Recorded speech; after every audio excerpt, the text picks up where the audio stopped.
এখন বক্তব্য রাখবেন অধ্যক্ষ শেখ আব্দুর রাজ্জাক বিন ইউসুফ, শিরক ও বেদাতের ভয়াবহ পরিণতি।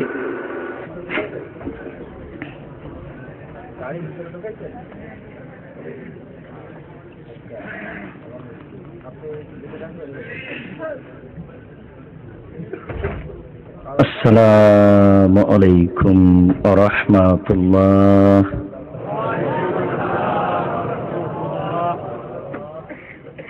ইন্নাল হামদালিল্লাহ নাহমাদুহু ওয়া নাস্তাঈনুহু মান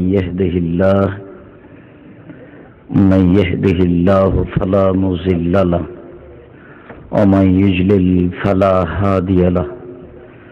وأشهد أن لا إله إلا الله وحده لا شريك له وأشهد أن محمدا عبده ورسوله أما بعد فأعوذ بالله من الشيطان الرجيم. يا أيها الذين آمنوا اجتنبوا كثيرا من الظن إن بعض الظن إثم ولا تجسسوا ولا يغتب بعضكم بعضا. عن سهل بن سعد رضي الله تعالى عنه قال قال رسول الله صلى الله عليه وسلم من يزمن لي ما بين لحيه وما بين رجليه أزمن له الجنة. رواه البخاري ومسلم. عن حذيفة رضي الله تعالى عنه قال قال رسول الله صلى الله عليه وسلم لا يدخل الجنة قطات وفي رواية النمام. رواه البخاري ومسلم. عن عبادة بن الصامت رضي الله تعالى عنه قال قال رسول الله صلى الله عليه وسلم اجمعوا لي ستا من أنفسكم أضمن لكم الجنة واصدقوا إذا حدثتم وأوفوا إذا وعدتم وادوا إذا أؤتمنتم واحفظوا فروجكم وكفوا أيديكم وغضوا أبصاركم. رواه البيهقي بسند صحيح. সম্মানিত উপস্থিতি, প্রশংসা আল্লাহর জন্য, শান্তি অবতীর্ণ হোক আল্লাহ রাসূলের উপর সাল্লাল্লাহু আলাইহি ওয়াসাল্লাম। যদিচ আমরা অবগত হলাম যে আমাদের আজকের আলোচ্য বিষয় শিরক ও বিদআতের ভয়াবহতা, এরপরও আমরা এই বিষয়ে গুরুত্বপূর্ণ আলোচনা শুনছিলাম। মর্মে ওই বিষয়টি পেশ করে আমি আপনাদেরকে বিরক্তির মধ্যে নিমজ্জিত করতে চাই না। মর্মে আমি আজকে আপনাদের সামনে সংক্ষিপ্ত একটি গুরুত্বপূর্ণ তত্ত্ববহল আলোচনা পেশ করব গীবত, পরনিন্দা সম্পর্কে। গীবত, পরনিন্দা সম্পর্কে এক গুরুত্বপূর্ণ তথ্যবহল বিবরণের চেষ্টা করব ইনশাআল্লাহুল আজিজ। উল্লিখিত বিষয়ের উপরে কথা বলার পূর্বে আপনাদের কাছে আন্তরিকভাবে জোরালো অনুরোধ যে আপনারা যে যেখানে আছেন আপনাদের চলাচল বন্ধ করে, কথাবার্তা বন্ধ করে, লেনদেন ক্রয় বিক্রয় বন্ধ করে বসে আলোচনা শোনার জন্য জোরালো প্রস্তুতি গ্রহণ করুন। আর তোমরা ছেলেরা যারা দায়িত্ব পালন করছো, দেখো সামনের দিকে কিছু লোক দাঁড়িয়ে আছে, তাদেরকে বসার জন্য অনুরোধ করো। জায়গা থাকলে বসতে হবে, জায়গা না থাকে সেটা ভিন্ন কথা। আর যদি জায়গা থাকে তাহলে দাঁড়িয়ে থাকার কোনো সুযোগ নাই, তাহলে কেটে পড়তে হবে, হয় বসতে হবে না হয় স্থান ত্যাগ করতে হবে। আপনি আপনার ইচ্ছা মতো আলোচনা শুনবেন, এটা আমরা চাই না। কেন? রাসূল সাল্লাল্লাহু আলাইহি সাল্লাম কথা বললে সাহাবীগণকে বসতে বলতেন। কাজে আমরাও রাসূল সাল্লাল্লাহু আলাইহি সাল্লামের অনুসরণ করো তো আপনাদেরকে আমরা বসার জন্য আন্তরিকভাবে অনুরোধ করছি। রাসূল সাল্লাল্লাহু আলাইহি সাল্লামের কথা অনুসরণ করো, তো সম্ভব হলে বসে পড়ুন, অন্যথায় আমাদের পক্ষ থেকে আরো জোরালোভাবে অনুরোধ থাকছে স্থান ত্যাগ করার জন্য। সম্মানিত দিনী ভাই, আমরা সবাইকে দিন শোনাতে বাধ্য নই। যারা কিছু শুনতে চায় বহু কষ্ট করে বসে আছেন যে আব্দুর রাজ্জাক সাহেব আসলে কিছু শুনবো, আমরা তাদেরকে আন্তরিকভাবে স্বাগতম জানাই। আমরা তাদের জন্য আল্লাহর কাছে দোয়া করি, আল্লাহ যেন তাদেরকে সঠিক জেনেও বোঝার তৌফিক দান করেন। যারা আমরা আশেপাশে আছি বা চলে যাওয়ার মন মানসিকতা নিয়ে আছি, আমরা তাদের ব্যাপারে আল্লাহর কাছে বলি, আল্লাহ তুমি সর্বশক্তিমান, তুমি তাদেরকে ফিরিয়ে নিয়ে আসো, তাদেরকেও কিছু হক কথা শোনার সুযোগ করে দাও, আল্লাহুম্মা আমিন। এরপরে আপনাদের সাথে দ্বিতীয় জরুরি কথা, আমিও চাইনি যে আজকে আপনাদের সামনে এত দেরিতে উপস্থিত হব,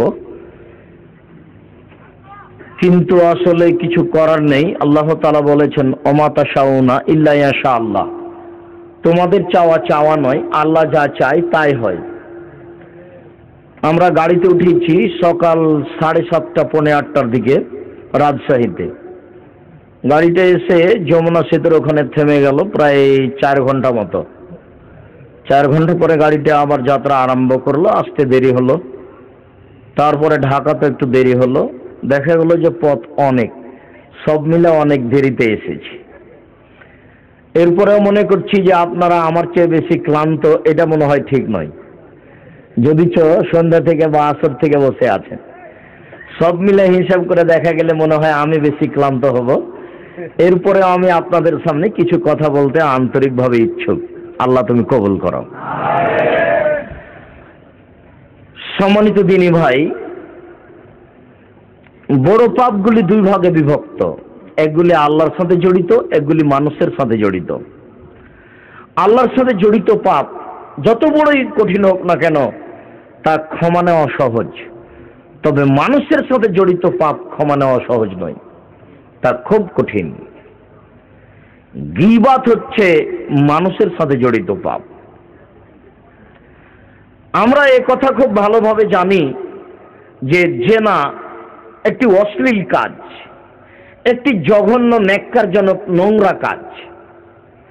এ ব্যাপারে আল্লাহ তাআলা কঠোরভাবে বলেছেন, আমাদের নবী মুহাম্মদ সাল্লাল্লাহু আলাইহি সাল্লাম কঠোরভাবে বলেছেন। তিনি বলেছেন খুযু আন্নি, তোমরা আমার নিকট থেকে বিধান গ্রহণ করো, নীতি গ্রহণ করো। তিনি বলেন আল বিক্র বিল বিক্রে জিলদু মিয়া তাগরিবু সানা, অবিবাহিত ছেলে মেয়ে যদি জেনা করে তাহলে তাকে 100 লাঠি পিটিয়ে এলাকা থেকে 1 বছরের জন্য তাড়িয়ে দিতে হবে। তিনি বলেন আস-সাইয়্যিবু যানিয়া রাজম, বিবাহিত পুরুষ নারী যদি জেনা করে তাহলে তাকে ইট ঢেল পাথর দিয়ে মেরে মেরে মেরে ফেলতে হবে।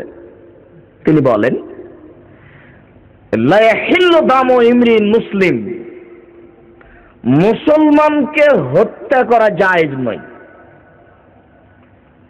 যারা বলে লা ইলাহা ইল্লাল্লাহ, আমি সাক্ষ্য দিচ্ছি যে আল্লাহ ব্যতীত কোনো মাবুদ নেই।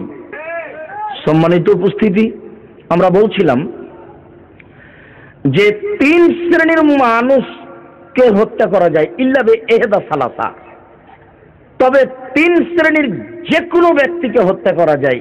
1, তারিকুল দ্বীনিহি, ধর্মত্যাগী। কেউ যদি বলে যে আমি কোরআন মাজিদ মানি না, তাহলে তাকে হত্যা করতে হবে, তবে তার বাঁচার পথ আছে। তার গলায় ফাঁস দেওয়া হয়েছে সরকারের পক্ষ থেকে, ফাঁস টান, তখন বলছে আমার ভুল হয়েছে, আমি কথা ফিরিয়ে নিলাম, তাহলে তাকে ফাঁস থেকে নামিয়ে নিতে হবে, তার ফাঁসি হবে না, তবে সে অপরাধ করেছে, হত্যার যোগ্য। 2, ইকতুলুন নাফস ওয়া কাতিলুন নাফস, কেউ কোনো ব্যক্তিকে হত্যা করলো, তাকেও হত্যা করতে হবে, এর নাম কিসাস। আপনি যদি আমাকে হত্যা করেন তাহলে আপনাকে হত্যা করে নেবে আমার বাপ মা, তবে আপনার বাঁচার পথ আছে। আমার বাপ মা যদি বলে যাক তুমি অন্যায় করেছো, তোমাকে হত্যা করব না, তাহলে আপনি বেঁচে গেলেন, তবে আপনি অন্যায় করেছেন, হত্যার যোগ্য, বাঁচার সুযোগ আছে। 3, আসাইবু জানি। বিবাহ করার পরে যদি কেউ জেনা করে তাকে হত্যা করতে হবে, কিন্তু দুনিয়াতে তার বেঁচে থাকার কোনো পথ নেই, পৃথিবীতে কোনো পথই নেই। বিবাহ করার পরে যদি কেউ জেনা করে আর তাকে যদি বাঁচাতে হয়, তাহলে আমাদের নবী মুহাম্মদ সাল্লাল্লাহু আলাইহি সাল্লামকে আবার দুনিয়াতে আসতে হবে, এসে বলতে হবে, আমি মুহাম্মদ বলছি পৃথিবীর মানুষ শুনে রাখো, বিবাহ করার পরে যদি কেউ জেনায় লিপ্ত হয়, আমি মুহাম্মদ তাকে মুক্ত বলে ঘোষণা দান করলাম, তার ফাঁসি হবে না। এই কথা বলার পূর্ব পর্যন্ত তার বেঁচে থাকার কোনো পথ দুনিয়াতে বের হবে না। যেহেতু মুহাম্মদ সাল্লাল্লাহু আলাইহি সাল্লাম কিয়ামত পর্যন্ত আর কোনোদিন আসবেন না, কাজেই বিবাহ করার পরে কেউ যদি জেনায় লিপ্ত হয়, তাকে বাঁচানোর কোনো পথও দুনিয়াতে কিয়ামত পর্যন্ত বের হবে না। তিন শ্রেণীর মানুষকে হত্যা করতে হয়, দুই শ্রেণীর মানুষের বাঁচার পথ আছে, এক শ্রেণীর মানুষের বাঁচার পথ নেই। সেই শ্রেণীর মানুষ হলো বিবাহ করার পরে যদি কেউ জেনায় লিপ্ত হয়। অতএব এদেশের লাখো ভাবিকে ইট ঢেল পাথর দিয়ে মেরে ফেলতে হবে যারা দেবরের সাথে জেনায় লিপ্ত হয়েছে। এদেশের লাখো পুরুষকে ইট ঢেল পাথর দিয়ে মেরে ফেলতে হবে যারা সেলিকার সাথে জেনায় লিপ্ত হয়েছে। এদেশের লাখো পুরুষকে ইট ঢিল পাথর দিয়ে মেরে ফেলতে হবে যাদের স্ত্রী থাকা সত্ত্বেও অন্য মহিলার সাথে জেনায় লিপ্ত হয়েছে। এদেশের লাখো মহিলাকে ইট ঢেল পাথর দিয়ে মেরে ফেলতে হবে যাদের স্বামী থাকা সত্ত্বেও অন্য পুরুষের সাথে জেনায় লিপ্ত হয়েছে। এদের বেঁচে থাকার কোনো সুযোগ নেই। রাসূল সাল্লাল্লাহু আলাইহি সাল্লাম বিষয়টি পেশ করতে গিয়ে আরো এক পর্যায়ে তিনি কঠিনভাবে বলেছেন। তিনি বলেছেন, তিন শ্রেণীর মানুষের সাথে আল্লাহ বিচারের মাঠে কথা বলবেন না, তাদের সাথে কোনো কথাই নেই, তাদেরকে আল্লাহ জান্নাতে দেওয়ার জন্য কোনো প্রস্তুতি নেবেন না, তাদের প্রতি আল্লাহ দয়ার দৃষ্টি দিবেন না। যাক একটা পর্যায়ে পাপ করেছে তাদের জান্নাত দিই, এরকম হিসাব আল্লাহ করবেন না। তাদের জন্য রয়েছে অপমানজনক শাস্তি। তার এক শ্রেণীর মানুষ হচ্ছে শাইখুন জানিন, বেশি বয়সে জেনা করে যারা, তাদের সাথে আল্লাহ বিচারের মাঠে কথা বলবেন না। যেসব পুরুষ, যেসব মহিলা বেশি বয়সে জেনায় লিপ্ত হয়, তাদের সাথে আল্লাহ বিচারের মাঠে কথা বলবেন না।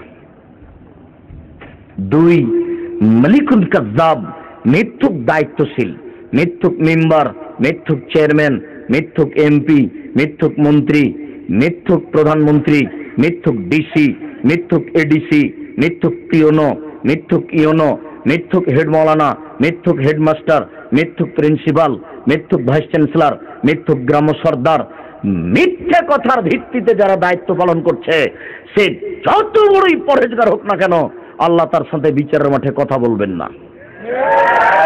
সে প্রতি বছর যদি হজ করে আর রমজান মাসে উমরা করে, লাভ হবে না। শফিকুল ইসলাম জাগরণী বলেছেন, লাভ হবে না, কবর পাকা করে দিয়েছেন। বাপের কবর যদি স্বর্ণ দিয়ে বানান, বাপের এক পয়সা উপকার করা যাবে না। কবি নজরুল ইসলাম বলেছেন, মসজিদের পাশে কবর দিও ভাই। মসজিদের পাশে কেন? আপনার বাপের কবর যদি কাবা ঘরের নিচে ঢুকিয়ে দেন, এক পয়সা লাভ করা যাবে না, ওর শাস্তি হবেই। শুনুন, মিথ্যা কথার ভিত্তিতে দায়িত্ব পালন করে তাহাজ্জুদ পড়ে হজ করে জান্নাত কিনা যাবে না, ভুল হিসাব। বলছিলাম, জেনা যত বড়ই পাপ হোক না কেন, যতই আল্লাহ অসন্তুষ্ট হন না কেন, আজকে যদি বলেন এখান থেকে উঠে গিয়ে রাতে 2 রাকাত সালাত আদায় করে, আল্লাহ আমার ভুল হয়েছে, তুমি আমাকে মাফ করো, আস্তাগফিরুল্লাহ অতুবিলাইহি, তোমার নিকটে ক্ষমা ভিক্ষা চাই, তোমার কাছে ফিরে যেতে চাই। রব্বিগফির ওয়ারহাম ওয়া আনতা খায়রুর রাহিমিন, প্রতিপালক তুমি দয়া করো, তুমি ক্ষমা করো, তুমি যে বড় দয়াবান, তুমি যে বড় ক্ষমাবান। আন্নি মাসানিয়া যুরর ওয়া আনতা আরহামুর রাহিমিন, আমি বড় বিপদে, তুমি বড় দয়াবান, আমি বড় বিপদে, তুমি বড় দয়াবান। এইভাবে যদি আপনি ক্ষমা চান, বলেন যে আল্লাহ আমার ভুল হয়ে গেছে, তুমি মাফ করো, এই কথাটা বলেই যদি মারা যান, ইনশাল্লাহ জান্নাত পাবেন। কেন বলেন তো? এই পাপ কার সাথে জড়িত? আল্লাহর সাথে। আপনি আমার গীবত বদনাম করেছেন, আল্লাহর কাছে ক্ষমা নেন দেখি, মরা পর্যন্ত ক্ষমা চান, হবে না। গীবত কার সাথে জড়িত পাপ? মানুষের সাথে জড়িত পাপ। এ কথা সত্য। সুদ খাওয়া মহাপাপ। সুদের ভাষাগুলি শুনতে ভারী লাগে, ভাষাই শুনতে ভারী লাগে। রাসূল সাল্লাল্লাহু আলাইহি সাল্লাম বলেন, দিরহাম রিবা ইয়াকুলুহু রাজুল, হে আসাদ্দু মিন সিত্তাতি ওয়া সালাসিনা জিনিয়া, কেউ যদি জেনে শুনে 1 টাকা সুদ খায়, 36 বার জেনা করে যত পাপ হবে, 1 টাকা সুদ খেলে তার চেয়ে বেশি পাপ হবে। তিনি বলেন, আর রিবা সাবুনা জুজান আইসার হায়ন করা জুলুমাহু, সুদের পাপের 70টি ভাগ রয়েছে। ছোট ভাগ হলো মার সাথে জেনা করলে যেমন পাপ হয়। সুদের পাপ ছোট থেকে নিয়ে বড়, বড় থেকে নিয়ে ছোট, এই পাপের স্তর আছে 70টা। তার সবচেয়ে ছোট স্তর হলো মার সাথে জেনা করলে যেমন পাপ হয়, সুদ খেলে তেমন পাপ হয়। সুদের পাপের ছোট পাপ হলো মার সাথে জেনা করলে যেমন পাপ হয়, সুদ খেলে তেমন পাপ হয়। শুনুন, কোটি কোটি টাকা সুদ খেয়েছেন। সিলেট শহরে কয়েকটা বাড়ি, ঢাকা শহরে কয়েকটা বাড়ি, ব্যাংকে কোটি কোটি টাকা। আজকে বক্তব্য শোনার পরে আপনি বলছেন, আল্লাহ আমার ভুল হয়ে গেছে, আমি আর জিন্দেগিতে কোনোদিন 1 টাকা সুদ খাবো না, যত সুদের লেনদেন আছে সব বন্ধ করলাম, তুমি আমাকে মাফ করো। এই কথাটা বলেই যদি মারা যান, ইনশাআল্লাহ জান্নাত হবে। সুদ যত বড়ই পাপ হোক না কেন, এই পাপ কার সাথে জড়িত? আল্লাহর সাথে জড়িত। এই জমিটা আপনার, 22, 62, 72 জমি জরিপ আছে, নিখুঁত জমি। 40 বছর পর পর জমি জরিপ হয়। বাপ বেটা মিলে এই জমি চাষ করেছেন, নিজের বাড়ির বীজ আলু লাগিয়েছেন, আলুও সুন্দর হয়েছে। নিজে কাঁধে করে মাথায় করে নিয়ে বাজারে গেলেন, মাত্র বড় আলুগুলি বস্তার মুখের উপরে রেখে 5 টাকা ঠগিয়ে বিক্রি করলেন। ক্ষমা চান দেখি এখন। এবছর যদি হজে চলে যান আর আল্লাহকে বলেন, আল্লাহ ভুল হয়ে গেছে, আর আমি কোনোদিন ঠগিয়ে আলু বিক্রি করব না, আমাকে মাফ করো। বাকি জীবন যদি কাবা ঘরের গিলাপ ধরে কাঁদেন, আর এই পাপ যদি ক্ষমা হয়ে যায়, তাহলে ইসলাম ধর্ম সত্য না, ইসলাম ধর্ম মিথ্যা। যদি এই পাপ ক্ষমা হয়ে যায়, আল্লাহ হবেন অত্যাচারী।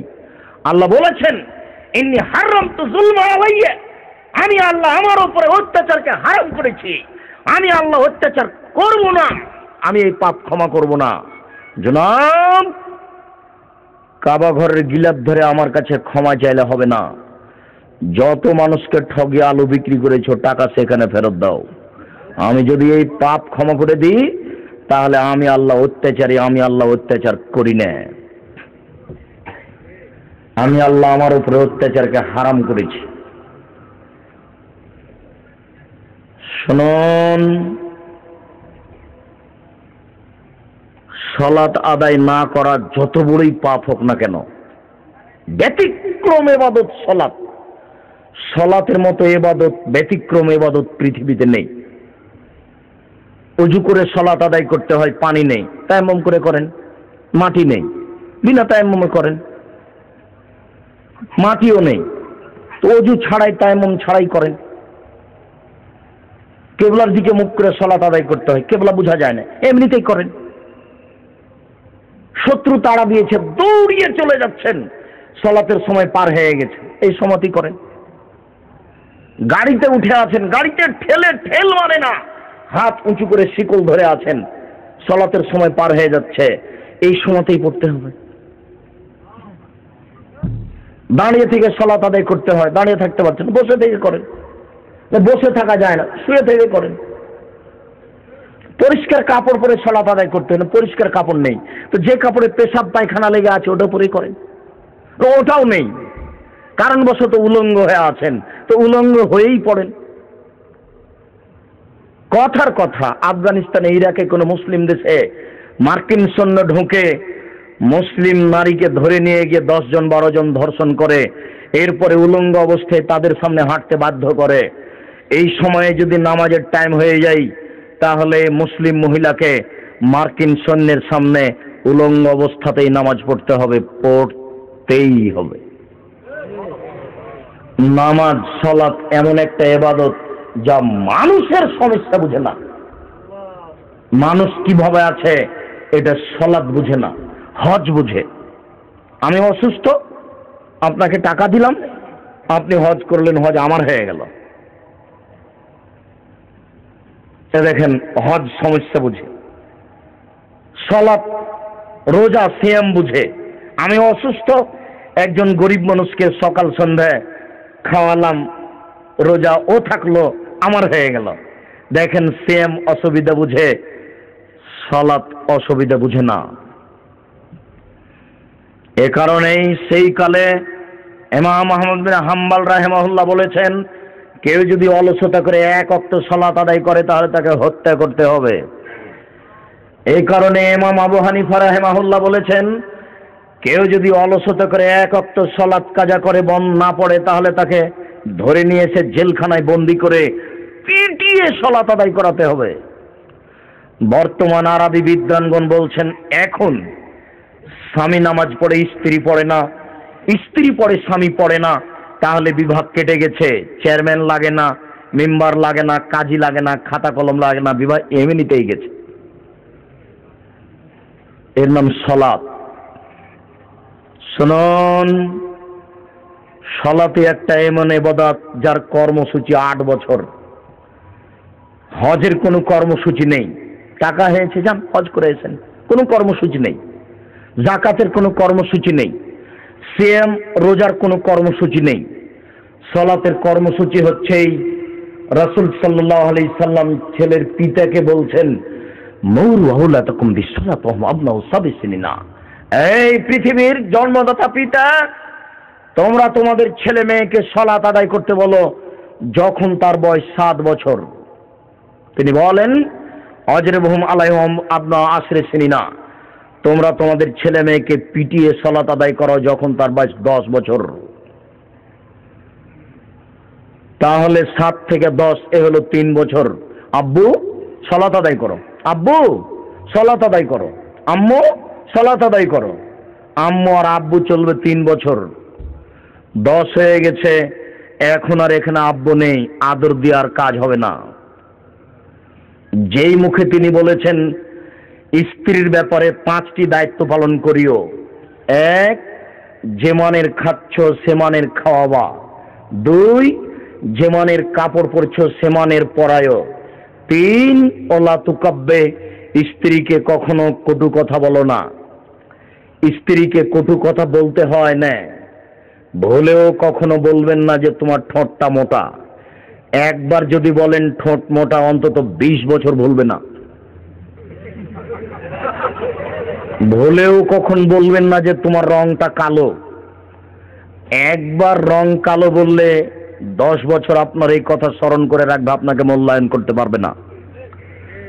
জিন্দেগিতে কোনোদিন শ্বশুর শাশুড়ির নিন্দা করবেন না।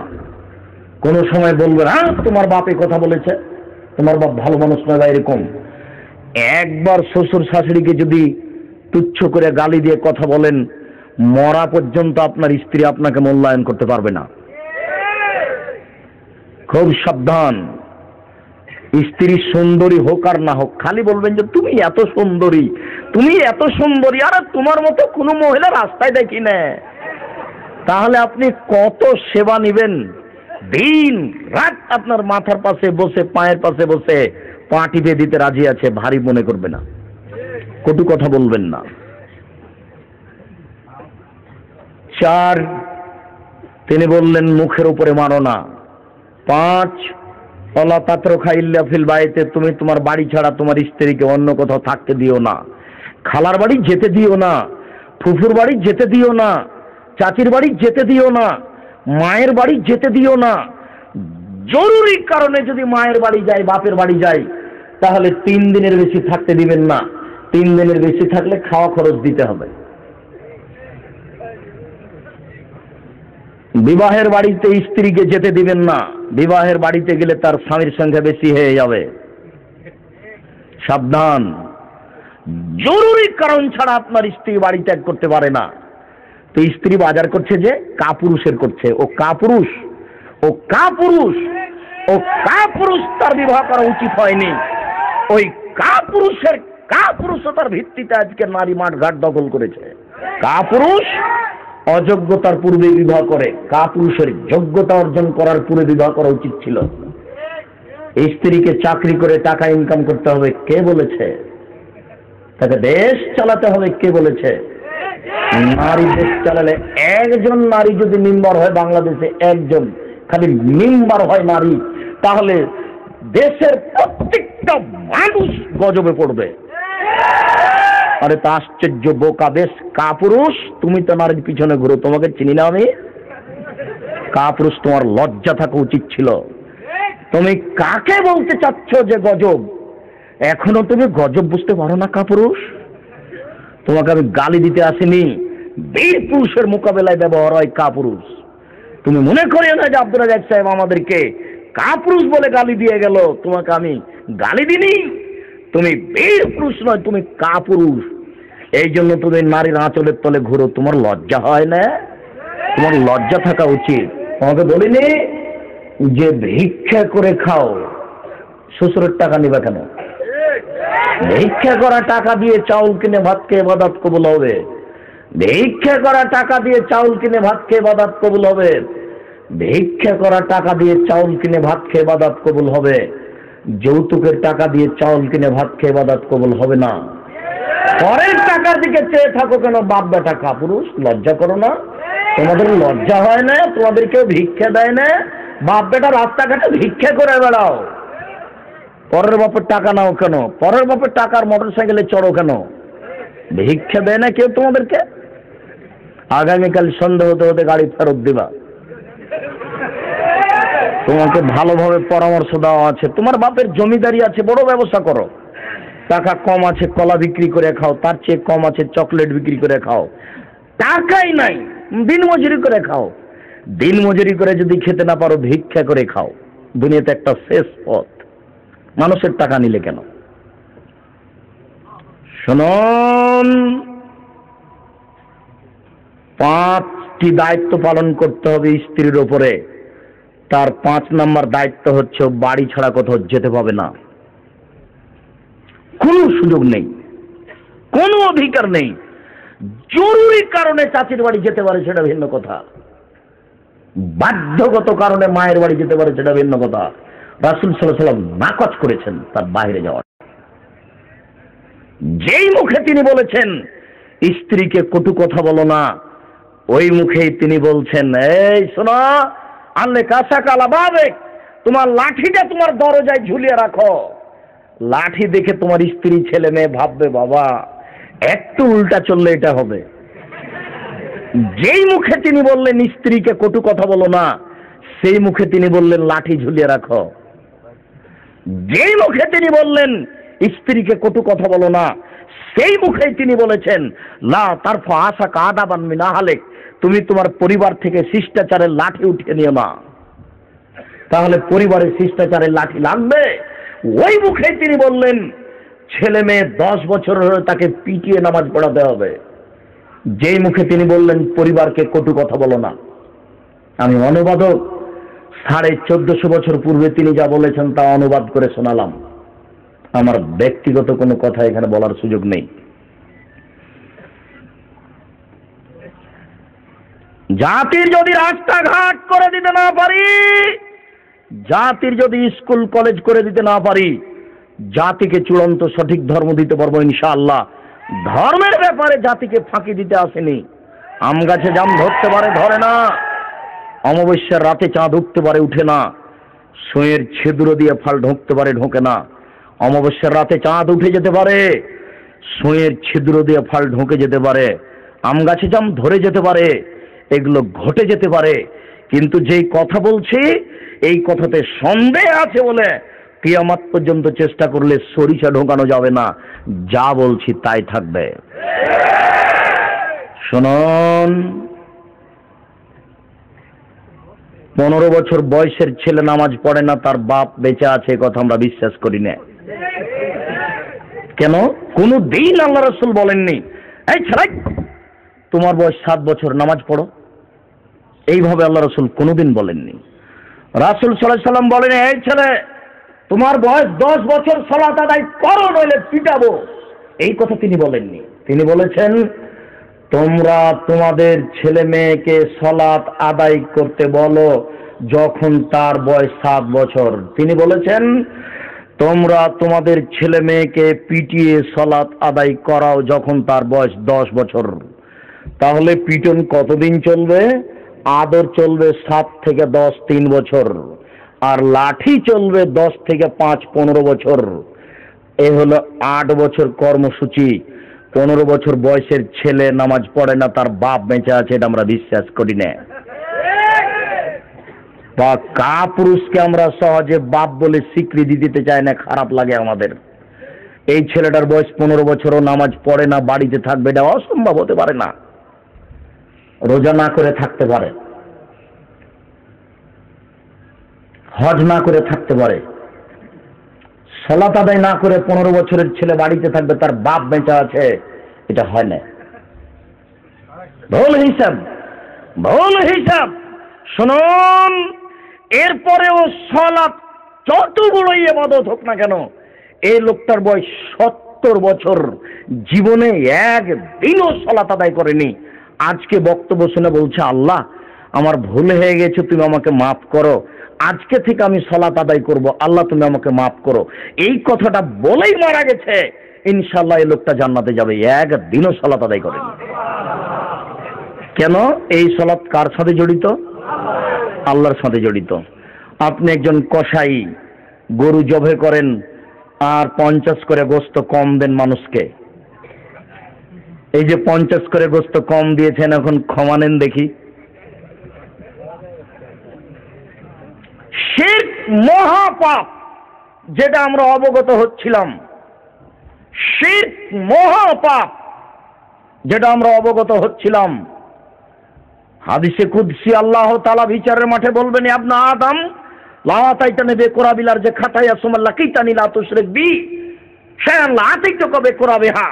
আদম সন্তান, আদমের ছেলেমেয়েরা শোনো, আমি আল্লাহ বলছি বিচারের মাঠে তোমরা যদি আকাশ এবং জমিন পরিমাণ পাপ নিয়ে উপস্থিত হও, আর যদি তোমাদের কোনো শিরকি পাপ না থাকে, আমি আল্লাহ এই পরিমাণ ক্ষমা নিয়ে উপস্থিত হব। শিরক যত বড়ই পাপ হোক না কেন, আমি আজকে শিরকের তালিকা দিচ্ছি না, তবে একাধিক দিন তালিকা দেওয়া আছে। www.abdurrazak.bin জুমার খুতবা শিরক, দেখেন লম্বা একটা তালিকা পাবেন। শিরক আপনাকে ছেড়ে আসতেই হবে, বাঁচার কোনো পথ নেই। শিরক যত বড়ই পাপ হোক, আজকে যদি আপনি বলেন আল্লাহ ভুল হয়ে গেছে, আমি আর কোনোদিন জিন্দেগিতে শিরক করব না, আমি কোনো কবরের কাছে মাথা নত করব না। শাহজালাল সিলেটি কবর থেকে যতই উপকার করুক না কেন, আমি তার কবর জিয়ারত করা তো দূরের কথা, মাথা নত দূরের কথা, দেখতেই যাব না। যদি কবর মানার যোগ্য হতো তাহলে সবচেয়ে বড় মানুষ হলেন মুহাম্মদ সাল্লাল্লাহু আলাইহি সাল্লাম। আর কবর যদি সম্মানের যোগ্য হতো তাহলে আবু বকর উমরের কবর হতো। উমর মানে উমর এত বড় মানুষ, উমর এত বড় মানুষ, উমরের ঈমান এত বেশি। রাসূল সাল্লাল্লাহু আলাইহি সাল্লাম বলেন উমর তুমি যে রাস্তা দিয়ে হাঁটো, ওই রাস্তা দিয়ে শয়তান হাঁটে না, আর আপনার পীর সাহেবকে শয়তানই চালায়। এরপরেও উমরের কবর পূজা করার যোগ্যতা রাখে না। উমর যদি আজকে বেঁচে থাকতেন, এদেশের শতকরা 98 জন বক্তার আজীবন জেল হতো। এদেশের সব কবর পূজক ভান্ডারীদের সব জেল হয়ে যেত, ফাঁসি হতো, কারো বাঁচার পথ থাকতো না। তবে কোনোদিন এমন একদিন হতেও পারে আল্লাহ এরকম উমরের ব্যবস্থা করতেও পারেন। যদি কেউ না হয় তাহলে ঈসা আলাইহিস সালাম যখন আসবেন তখন তো হবে। সেদিন এদেশের মাটিতে কোনো মূর্তি থাকবে না, সেদিন এদেশের মাটিতে কোনো কবরও থাকবে না। সেদিন তোমার মূর্তিকে চুমা দেওয়ার কোনো পথ থাকবে না। কাপুরুষের সন্তান কাপুরুষ। আমি মুসলিম, আমি মূর্তি তৈরি করতে জন্ম নিইনি, মূর্তি ভাঙতে এসেছি। আর তোমার ভিত দেখে কবর দিতে এসেছি, তোমার ভিত দেখে কবর দিতে এসেছি। আমি ছবি মূর্তি বাড়িতে উঠাই না, আমি ছবি মূর্তি রাস্তায় উঠাই না, তুমি উঠাও। তোমার লজ্জা থাকলে তুমি জিন্দেগিতে এই রাস্তায় আর কোনোদিন হাঁটবে না। তোমার ইমানি শক্তি থাকার সাথে সাথে তোমার লজ্জা যদি থাকে, লজ্জা, লজ্জা কি জানিস বুঝো?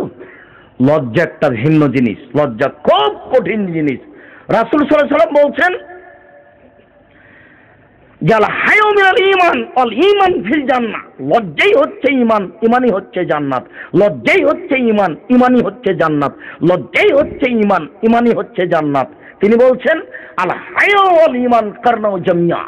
লজ্জা এবং ঈমান এইভাবে দুটো একসাথে জমা ধরে আছে। লজ্জা এবং ঈমান এই দুটো একসাথে জমা ধরে আছে। এই যা রফিয়া আহাদুমা রফিল আখারো। লজ্জা যখন উঠে যাবে ঈমান তখন চলে যাবে। লজ্জা যখন উঠে যাবে ঈমান তখন চলে যাবে।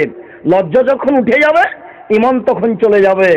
আমাদের নবী মুহাম্মদ সাল্লাল্লাহু আলাইহি সাল্লাম বলেছেন, পৃথিবীর মানুষ শুনে রাখো, ইন্না মিম্মা আদরাকান নাস মিন কালামি নবুওয়াতিল উলা। সকল নবীর পক্ষ থেকে মানুষ একটি বাক্য পেয়েছে। সকল নবীর পক্ষ থেকে মানুষ একটি বাক্য পেয়েছে। বাক্যটি কি? যেই বাক্যটি ইব্রাহিম আলাইহিস সালাম বলেছেন, যেই বাক্যটি মুসা আলাইহিস সালাম বলেছেন, বাক্যটি আমাদের নবীও বলেছেন, এজালাম তাস্তাহি ফাসনা মা শিতা। যখন তুমি লজ্জা করবে না তখন তুমি সবকিছুই করতে পারো। যখন তুমি লজ্জা করবে না তখন তুমি সবকিছুই করতে পারো। দাড়ি চাঁচে কেন? লজ্জা নাই এজন্য। টাকনু নিচে প্যান্ট কেন? লজ্জা নাই এজন্য। মিথ্যা কথা বলে কেন? লজ্জা নাই এজন্য। ধোঁকা দেয় কেন? লজ্জা নাই এজন্য। প্রতারণা দেয় কেন? লজ্জা নাই এজন্য। রাস্তাঘাট বন্ধ করে কেন? লজ্জা নাই এজন্য। দোকানে বসে আড্ডা পিটে কেন? লজ্জা নাই এজন্য। সুদ খায় কেন? লজ্জা নাই এজন্য। ঘুষ দেয় কেন? লজ্জা নাই এজন্য। নামাজ পড়ে না কেন? লজ্জা নাই এজন্য। ধোঁকাবাজি করে কেন? লজ্জা নাই এজন্য। মেয়েটা মাথায় কাপড় দিয়ে হাঁটে না কেন? লজ্জা নাই এজন্য। ছোটবেলা উঠবে রাস্তায় চলে কেন? লজ্জা নাই এজন্য। চুস পায়জামা পরে রাস্তাঘাটে চলছে। কাপুরুষ দেখে না তার মেয়ের অবস্থা, যে মেয়ের পায়ের দিক চিকন হচ্ছে আর উপরের দিক মোটা হতে হতে রান কত মোটা হয়ে আছে। দেখতে পাচ্ছে চুস্ট স্কিন পায়জামা পরে আছে, লজ্জা হয় না। বাপ মা লজ্জা বেঁচে খেয়েছে, দাদা দাদি লজ্জা বেঁচে খেয়েছে। লজ্জা নাই এর জন্য এটা করছে। লজ্জা থাকে না যখন, তখনও সব কিছু করতে পারে। লজ্জা নেই বলেই মূর্তির নিকটে মাথা নত করে। লজ্জা নেই বলেই ছবিকে সম্মান করে। শুনুন, শিরক যত বড়ই পাপ হোক না কেন, আজকে যদি আপনি বলেন আল্লাহ আমার ভুল হয়েছে, আমি আর কোনোদিন শিরক করব না, শিরক সম্পর্কে যত কিছু আছে সব কিছু ত্যাগ করলাম, ইনশাল্লাহ আপনার সব পাপ ক্ষমা হয়ে যাবে। কেন? এই শিরক কার সাথে জড়িত? আল্লাহর সাথে জড়িত। ওইখানে রিক্সায় উঠেছেন, এখানে নেমে বলছেন এই কত টাকা ভাড়া? 100 টাকা। এক থাপ্পড়, দলীয় ক্ষমতা। বেটা 20 টাকা ভাড়া, 100 টাকা চাও? 20 টাকা দিয়ে এক থাপ্পড় দিয়ে বিদায় করে দিলেন। এই পাপ ক্ষমা নেন দেখি। আজীবন তওবা করেন মরা পর্যন্ত।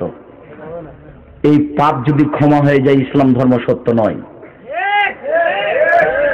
রিক্সাওয়ালাকে খুঁজে বের করতে হবে। রিক্সাওয়ালাকে খুঁজে বের করে হাত ধরে বলতে হবে, রিক্সাওয়ালা আমি বুঝতে পারিনি গো, তোমাকে একটা থাপ্পড় মারা ভুল হয়েছে, তুমি আমাকে মাফ করো। এই কথা বলার পূর্ব পর্যন্ত এই পাপ ক্ষমা হবে না। বলছিলাম সম্মানিত উপস্থিতি, গীবাত মানুষের সাথে জড়িত পাপ, যা মহাপাপ, যা তওবা ছাড়া ক্ষমা হয় না।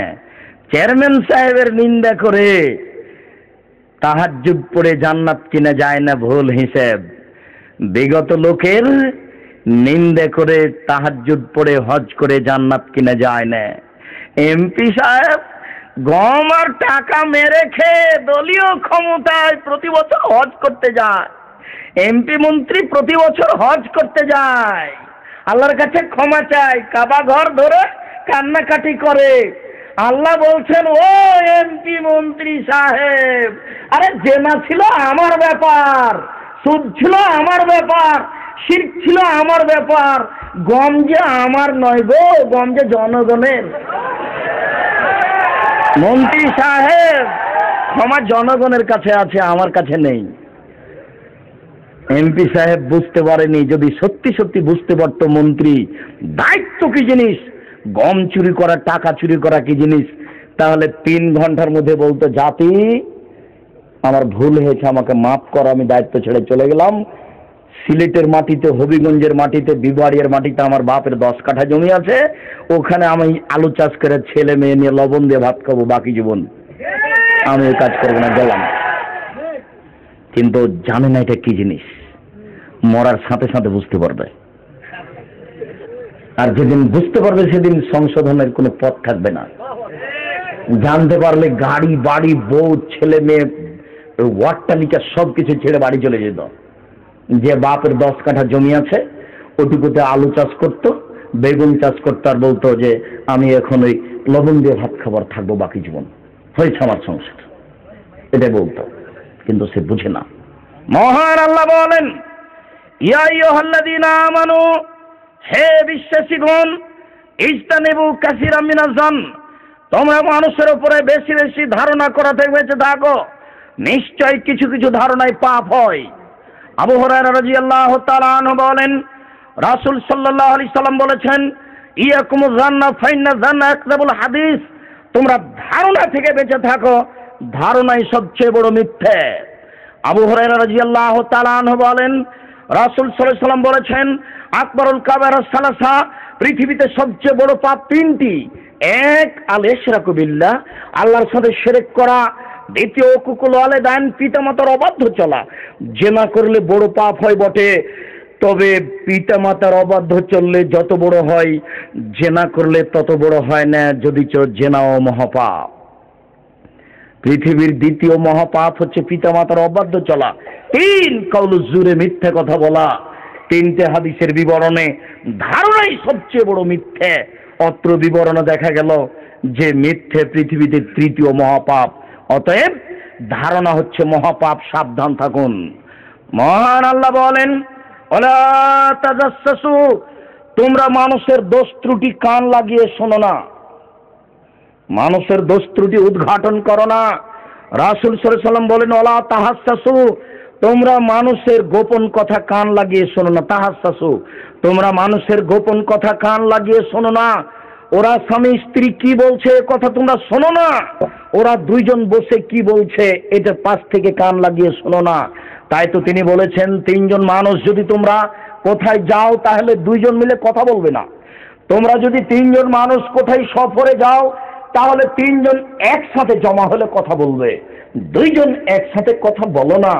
2 জন যদি একসাথে কথা বলো তাহলে 3য় জন ভাববে আমার কথাই মনে হয় বলছে, মনে হয় আমার কথাই বলছে, তখন এমনিতে বিপদে পড়ে যাবে, বারবার কান লাগানোর চেষ্টা করবে, কি বলে কি বলে।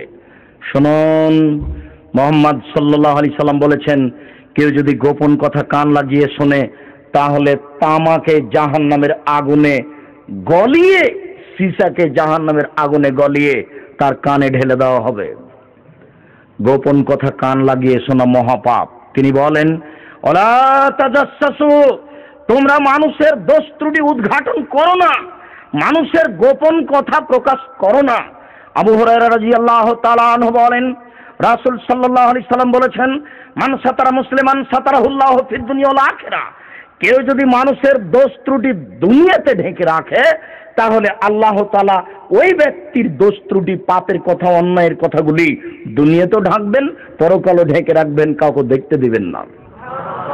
আনাস রাদিয়াল্লাহু তাআলা আনহু বলেন, রাসূল সাল্লাল্লাহু আলাইহি ওয়াসাল্লাম বলেছেন, ইন্নাল্লাহা ইউদনিন নাসা, বিচারের মাঠে আল্লাহ ওই সব মানুষকে নিকটে করবেন, নিকটে করার পরে ইয়াজাও আলাইহি জানাহাহু, রাসূল আল্লাহ তাআলা তার হাতকে, তার বাহুকে, তার রহমতের বাহুকে তার কাঁধের উপরে রেখে দিবেন, তার কাঁধের উপরে রেখে দিয়ে তাকে আর করিয়ে নেবেন, অন্তরাল করে নেবেন, কাউকে দেখতে দিবেন না।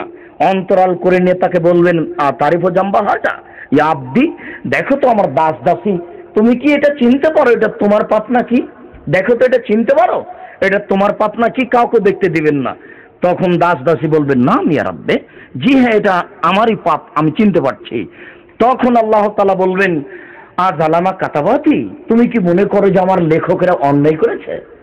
তুমি কি মনে করো যে আমার কেরামান কাতেবিন সম্মানিত লেখক এটা অন্যায় করে লিখে দিয়েছে? এটা কি তুমি মনে করো? তখন ব্যক্তি বলবে, লা ইয়া রাব্বে, না না না না, আমি তা বলি না, আপনার লেখকেরা এটা অন্যায় লিখেছে, এটা আমি বলছি না। তখন আল্লাহ তাআলা বলবেন, অজরুল্লাহ, বলো তো আমার দাস দাসী, এতে কি তোমার কোনো আপত্তি আছে? তুমি কি কিছু বলতে চাও এই পাপের ব্যাপারে?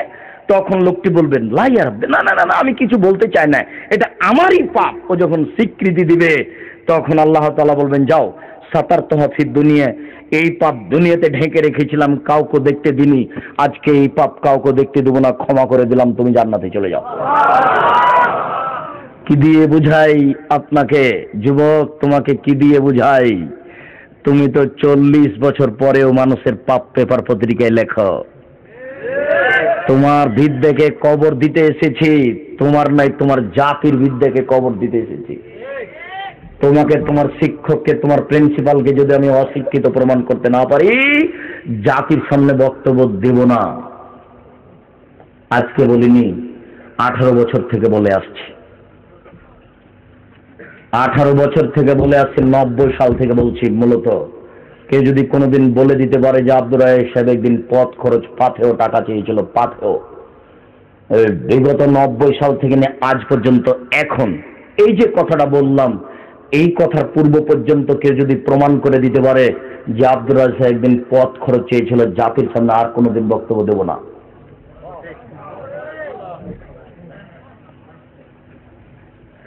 শুনুন,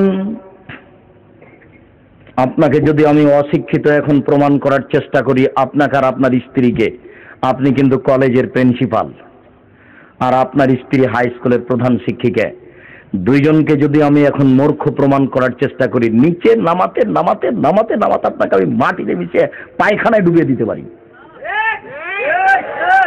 আপনি উপর দিকে আসার কোনো পথ পাবেন না। এখন আপনার প্যান্টটা কাকনোর নিচে আছে, বলেন আপনি শিক্ষিত মানুষ?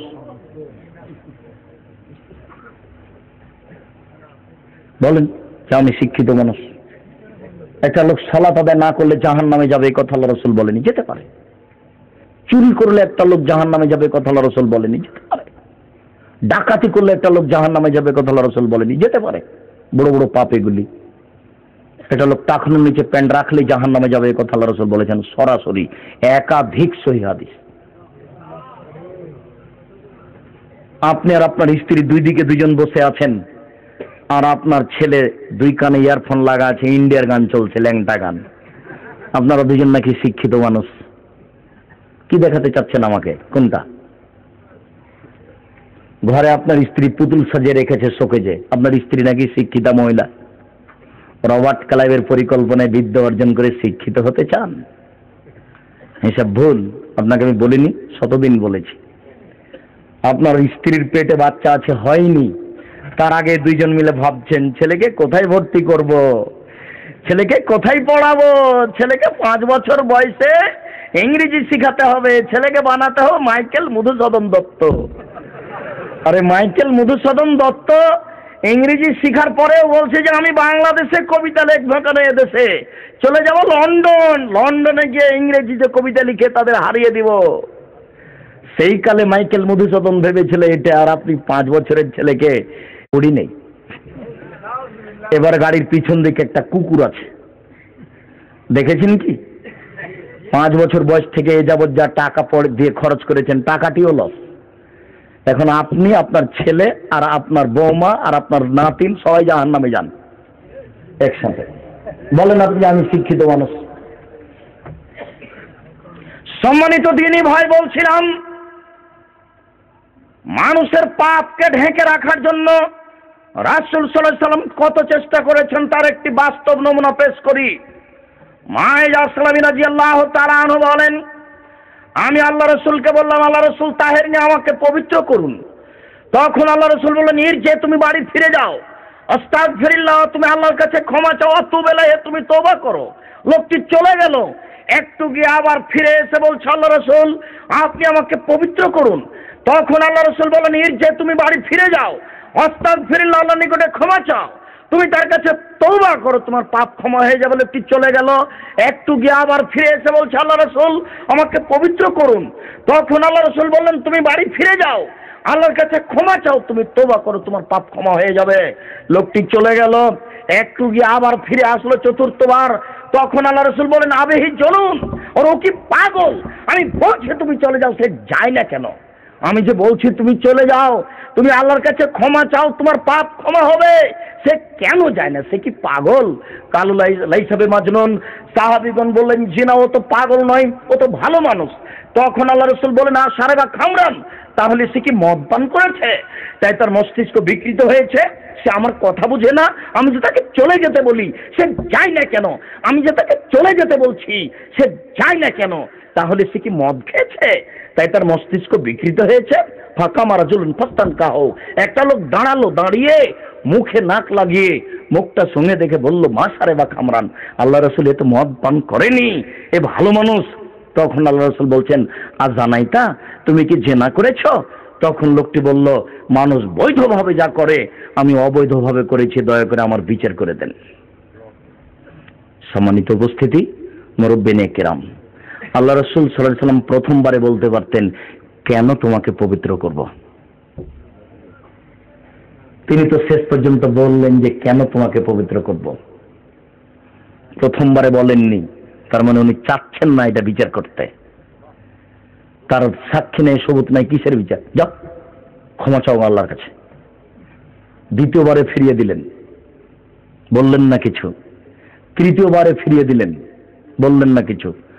চতুর্থবারে ফিরিয়ে দিচ্ছেন আর খেপে গেছেন, আমি বলছি তুমি চলে যাও। সে যায় না কেন? সে কি পাগল নাকি? আমার কথা বুঝে না? এরপরে তিনি থামলেন না, বলছেন, ও কি মদ খেয়েছে নাকি? আমার মস্তিষ্ক বিক্রি হয়েছে নাকি তার? আমার কথা কেন বুঝে না? এই কথা সাহাবীরা বুঝে দাঁড়িয়ে মুখে নাক লাগিয়ে শুনে দেখে বলছেন, জি না, ও মদ খায়নি। এতক্ষণে আল্লাহ রসুল বলছেন যে তুমি কি জেনা করেছ? এই কথাটা তিনি প্রথমে বলতে পারতেন। যুবক, তুমি তো মানুষের বদনাম করছোই, তুমি চরিত্রে এত নিচে নেমে গেছো যে ওখানে একটা দোকানের সামনে বেঞ্চে একজন যুবক বসেছিল, তুমি ওখানে গেছো, যেতেই ও বলছে, এই শুনেছিস একটা কথা, এখন তুমি ব্যস্ত হয়ে গেছো, এই কি কথা, এই কি কথা, বল না এটা কি? আচ্ছা থাম, একটু দেরি, আর তুই বল না সেটা কি। তার মানে তুমি জানার জন্য ব্যস্ত হয়ে গেছো সেটা কি। তুমি বলতে পারো না, খারাপ কথা হলে বলবি না, কারো বদনাম আমি শুনতে চাই না, অন্য কথা বল।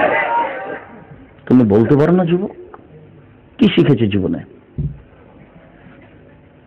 শোনো, তোমার দাদা এবং তোমার চাচাকে লক্ষ্য করে একটা কথা বলছি, মনে থাকলে ইনশাল্লাহ আরেকটু। এ হাদিস এখনো শেষ হয়নি, এখানে তো বিচার যা হলো হলোই। তার মানে যখন কথা শেষ পর্যন্ত প্রকাশ হলো, আল্লাহ রসুল বললেন যে তোমরা একে মাঠে নিয়ে যাও, ইট ঢিল পাথর মেরে বিদায় করো। বিদায় করা হলো, চলে গেল, কাহিনী শেষ। মাইজ আসলামী গরিব মানুষ, ইনি একজন ধনীর মানুষের বাড়িতে কাজ করতেন, তার নাম হোজ্জাল। হোজ্জাল ধনী মানুষ, মাইজ আসলামী গরিব মানুষ। ধনী মানুষের বাড়িতে কাজ করতে করতে এই হোজ্জালের স্ত্রীর সাথে মায়ের জেনায় লিপ্ত হয়। হোজ্জাল এটা জানতে পারেন, জানতে পেরে বলেন, মায়েজ, ঘটনার যখন ঘটে গেছে, তুমি একটু রাসূলের কাছে যাও, গিয়ে তোমার বিষয়টি পেশ করো তো তিনি কি বলেন। মালিকের কথা শুনে এখানে আসলেন, এসে যা হওয়ার শেষ পর্যন্ত হলোই, যেটা আপনারা দেখলেন, কাহিনী শেষ। কোনই একদিন রাসূল সাল্লাল্লাহু আলাইহি ওয়াসাল্লাম রাস্তা দিয়ে যাচ্ছেন আর মাইজ রাস্তা দিয়ে আসছেন। রাসূল সাল্লাল্লাহু আলাইহি ওয়াসাল্লাম যাচ্ছেন আর হোজ্জাল রাস্তা দিয়ে আসছেন। মাইজ আলাইহিস সালামের মালিক, এবার মুখোমুখি দেখা। তখন আল্লাহ রাসূল বলছেন, হোজ্জাল, লাউ সাতারতা খাবারা মাইজ ইবনে মালিক বিসাবিক লাকুনতা খায়রান কাসীর। ওহ, তুমি যদি মাইজ আসলামের কথাটা তোমার কাপড়ের ভিতরে লুকিয়ে রাখতে, আমার কাছে না পাঠাতে, তাহলে যে কত ভালো হতো হোজাল।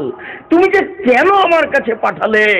তুমি যদি বলতে কাউকে কিছু বলো না, এই পাপ কারোর সামনে বলা হবে না, সাবধান, তুমি আল্লাহর কাছে কান্নাকাটি করো, এরকম বলে যদি তুমি ঢেকে রাখতে, তোমার কাপড় দিয়ে ঢেকে রাখতে হোজাল, তাহলে যে কত ভালো হতো।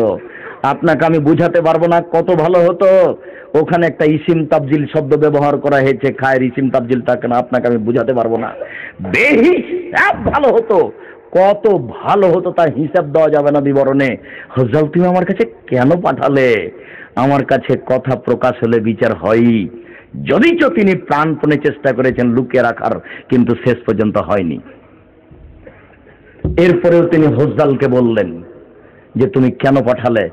বলো যুবক, এবার তোমার অবস্থা আর তোমার পিতার, তোমার দাদার অবস্থা কি হবে? তোমাকে বলি, তুমি আর আরেকজন যুবক ওই দোকানের বেঞ্চে বসে বদনাম করছিলে বিগত চেয়ারম্যান মেম্বারের। ইতিমধ্যে তোমার দাদা এসেছে তোমার পাশে দাঁড়িয়ে বলছে, এই তুই তো বাড়িয়ে বলছিস কেন? ও ঠিক বলেছে। তোমার দাদা আরেকজন যুবকের কথাটাকে বলছো ঠিক বলেছে। তোমার দাদা যে বললো ঠিক বলেছে, শুধু তোমার দাদা বলেছে যে ঠিক বলেছে। তোমার দাদা প্রতি বছর উমরা করতে যায় আর 3-4 বার হজ করেছে। তোমার দাদা কত বড় পাপ করেছে তুমি কি বুঝো একটু? আয়েশা রাদিয়াল্লাহু তাআলা আনহা বলেন, সাফিয়া আল্লাহ রাসূলের একজন স্ত্রী, খুব বুদ্ধিমতী, সুন্দরী, হুঁশিয়ার মহিলা। আল্লাহ রাসূল মাঝে মধ্যেই সাফিয়ার প্রশংসা করেন। তিনি বলেন সাফিয়া বুদ্ধিমতী মহিলা, সাফিয়া সুন্দরী মহিলা। তখন আয়েশা রাদিয়াল্লাহু তাআলা খেপে গিয়ে বলছেন, কি বলেন আপনি? ও তো একজন খাটো সাইজের মহিলা। খাটো বুঝেন কি? খাটো, ও তো একটা খাটো মহিলা, অত প্রশংসা করা লাগে কেন তার? যেমন এই কথা বলা, তেমনি রাসূল সাল্লাল্লাহু আলাইহি ওয়াসাল্লাম বলছেন, আয়েশা লাকাদ কুলতি কালিমাতান লা মুজিজাত বিহাল বাহরা লা মাজিজাতহু। আয়েশা, তুমি এমন একটা কথা বলেছ, এই কথা যদি সাগরের পানিতে ফেলে দেওয়া হয় তাহলে সাগরের পানি ঘোলা হয়ে যাবে। যুবক, তুমি আগে বুঝো সাগরে কত পানি আছে, তারপরে দ্বিতীয় বুঝো যে আয়েশা রাদিয়াল্লাহু তাআলা কি বলেছেন। আয়েশা রাদিয়াল্লাহু তাআলা আনহা বলেছেন যে ও খাটো। তাই আল্লাহ রাসূল এত ক্ষেপে কথা বললেন, আয়েশা তুমি তাকে খাটো বললে? তোমার এই খাটো শব্দটা, এই কথাটা যদি সাগরে ফেলে দেওয়া হয় তাহলে সাগরের পানি ঘোলা হয়ে যাবে। এবার বলো যুবক, তোমার দাদার কি হবে? তোমার দাদা এসে বলেছে, চুপ থাক, ও ঠিক বলেছে। কথা মনে হয় বুঝতে পারছেন না। এবার তোমার বলো, তোমার দাদা তাহাজ্জুদ পড়ে জান্নাত কিনবে নাকি? প্রতি 1999 জন লোক জাহান্নামে যাবে। মনে রেখো, প্রতি 1999 জন লোক জাহান্নামে যাবে। আর জাহান্নাম বলতে শুধু নারী আর নারী, জাহান্নাম বলতে শুধু নারী আর নারী, জাহান্নাম বলতে শুধু নারী আর নারী, কিছু পুরুষ। দেখতে পাচ্ছ না রাস্তাঘাটে বেহায়া লজ্জাহীনরা সব হেঁটে বেড়াচ্ছে, জান্নাতের জন্য অপেক্ষা করছে। তারা নাকি শিক্ষিতা নারী, তারা নাকি বুদ্ধিমতী, তারা নাকি শিক্ষিতা নারী। জাতিকে ধ্বংস করে তুমি নিজেকে শিক্ষিতা মনে করো? জাতিকে পাপী করে জাহান্নামের দিকে ঠেলে দিয়ে তুমি নিজেকে শিক্ষিতা মনে করো? শুনে রাখো, আমাদের নবী মুহাম্মদ সাল্লাল্লাহু আলাইহি ওয়াসাল্লাম বলেছেন, আইনানে তাজনিনা জিনাহুমান নাজর, দুই চোখের জেনা হচ্ছে চোখ দিয়ে দেখা। অল ওজমানে জিনাহুমাল ইস্তেমাউ, দুই কানের জেনা হচ্ছে কান দিয়ে শোনা। অল ইয়াদ জিনাহাল বাতস, হাতের জেনা হচ্ছে হাত দিয়ে ধরা। আর রিজল জিনাহাল মাসি, পায়ের জেনা হচ্ছে পা দিয়ে চলা। জেনাল কালব তাতমানা তাস্তাহি, অন্তরের জেনা হচ্ছে পরিকল্পনা করা। জেনাল লিসানে নুতক, যেইবার জেনা হচ্ছে কথা বলা। তোমার মুখ দেখলে পাপ হয়, তোমার চুল দেখলে পাপ হয়, তোমার হাত দেখলে পাপ হয়, তোমার পা দেখলে পাপ হয়, তোমার অঙ্গ প্রত্যঙ্গ দেখলে পাপ হয়, তোমার গোটা দেহটাই হচ্ছে অন্যের জন্য পাপের বস্তু। তুমি মাস্টার ডিগ্রি মহিলা, তুমি মাস্টার ডিগ্রি পাস করে নিজেকে শিক্ষিতা দেখাচ্ছ, কোটি মানুষকে জাহান্নামে ঠেলে দিয়ে তুমি নিজেকে শিক্ষিতা মনে করো। তোমার মতো বেহায়া লজ্জাহীনা মহিলাদের জন্য জাহান্নাম প্রতীক্ষমান রয়েছে, তুমি সাবধান থাকো। শিক্ষিতা মনে করে নিজেকে, জাতির ক্ষতি না করে। ইসলামী পোশাক পরে বের হও। জমিদারের মেয়ে তুমি সম্ভ্রান্ত পরিবারের মেয়ে, তুমি দামি পোশাক পরো, দামি পোশাক, ইসলামী পোশাক পরে স্কুল কলেজে যাবে, জাতি তোমাকে সম্মান করবে। তোমাকে আর একটা কথা বলে রাখি, বোরকা পরে যাচ্ছ, চোখে চশমা লাগানো আছে, পায়ে দামি পামুজা আছে, উন্নত মানের পোশাক পরে কলেজে যাচ্ছ, ভালো যাও। তোমার বন্ধু এসেছে তোমার বাড়ি একটা গার্ড বই নেওয়ার জন্য, তখন তুমি বলছো ভাইয়া ভিতরে আসো, ভাইয়া ভিতরে আসো। ভাইয়াকে ভিতরে নিয়ে চা খাওয়ানোর পরে বলছে ভাইয়া একটু দেরি করো, আম্মা খানা পানি রেডি করেছে। এরপরে খাওয়ানোর পরে গাইড বই দিয়ে বলছে ভাইয়া আবার আসিও। এবার ভাইয়া যাচ্ছে আর বাড়ি যাচ্ছে আর বলছে ওহ তুই মুনাফিক রে, তোকে ভালো করে চিনি, তুই বোরখা পরে কলেজে যাস, বাড়িতে দেখি তুই বেহায়া, নইলে তুমি আমাকে ভিতরে ডাকলে কেন? এবার বোরখা পরে কলেজে যাই, সম্ভ্রান্ত পরিবারের মেয়ে, বন্ধু এসেছে গাইড বই নিতেই। আব্বু, আহমদ একটা ছেলে আমার গাইড বই নিতে এসেছে, তাকে বাইরে বসতে দেন, চা দেন, খাবার দেন, এই বইটা নিয়ে যে দেন। এবার ছেলেটা বইটা নেওয়ার পরে যাচ্ছে আর বলছে সত্যি পর্দা করে, সত্যি পর্দা করে গো, ওই একাই ঢোল, সারা এলাকায় ঢোল পিটে বেড়াবে, তোমার বিবাহের জন্য লাইন লেগে যাবে। তোমার বাপ যদি বলে মেয়ের বিবাহ দিব 50 লক্ষ টাকা লাগবে, বহু ছেলে রাজি, ঠিক আছে টাকাই দিব।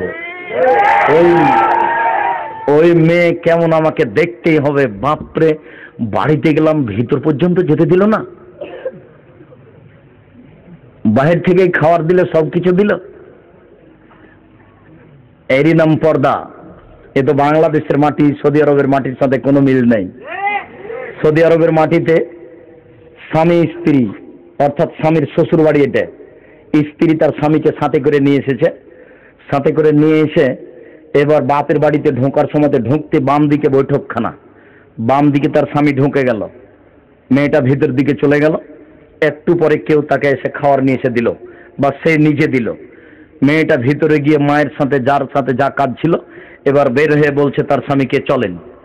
তার স্বামী বলছে ঠিক আছে চলো, কোনো আপত্তি নেই। আর তোমাকে যদি একদিন তোমার স্ত্রী তোমার শ্বশুর বাড়িতে নিয়ে গিয়ে এরকম করে, তাহলে তুমি বলো জিন্দেগিতে তোর বাপের বাড়ি যাব না।